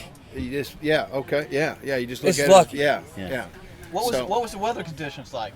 How was that? Yeah. Playing in the rain, the bat slipping out your hand, that's dangerous, man. I was nervous for both teams. Now you didn't lose one, did you? Yeah, I lost one. How far one. did? It almost hit DB. Oh, And Oh, it that's was right. scary. Yeah, we remember we were talking Yeah. about that one. That's right. did that make you feel nervous when that happened? Does it, Yeah, I want both of the teams to be safe, and I want both of them. nobody hurt. Nobody right? hurt. Yeah. Everybody come out, because at the end of the day, everybody's gonna party. We're a family, B-ball That's right. right. family. You're So absolutely right. Congratulations earlier this week on the birth of your baby. thank you, thank you. Sweet, His very name is nice. Ja'Cory Giante White, my first child, and I'm ready to get home and take care of him now. Huh? Oh, I took care of this. Yeah. Now it's time to go take care of him. go enjoy yourself with your team, and congratulations Good job, again, baby. Corey. Good job. Thank you. And congratulations on the Yeah, championship. Thanks. Very good. You guys job. have a good day. You too. So, final thoughts, Timmy and Jerry? Well, one of the best final games I've seen. Yeah. I mean, whether Oh, yeah. I've competed in it or saw it, that's absolutely a classic, and I'm glad to have been a part of watching it with you guys. Well, I Timmy? tell you what, you've been one of the best scorekeepers. I don't know, statistics guys. Color guy, yeah. Well, I was more color, I think, Yeah. than he was, but I think he was a better statistician than I've Yeah. had in a while. You know, he kept good records on what was going on, so that we could keep the people informed. I sure do appreciate both of your help and what you did. So, anyway, anything else, Steve? Everyone, we appreciate you tuning in. We'll see you next year in 2020 in Ames, Iowa, July 26th through the August 2nd.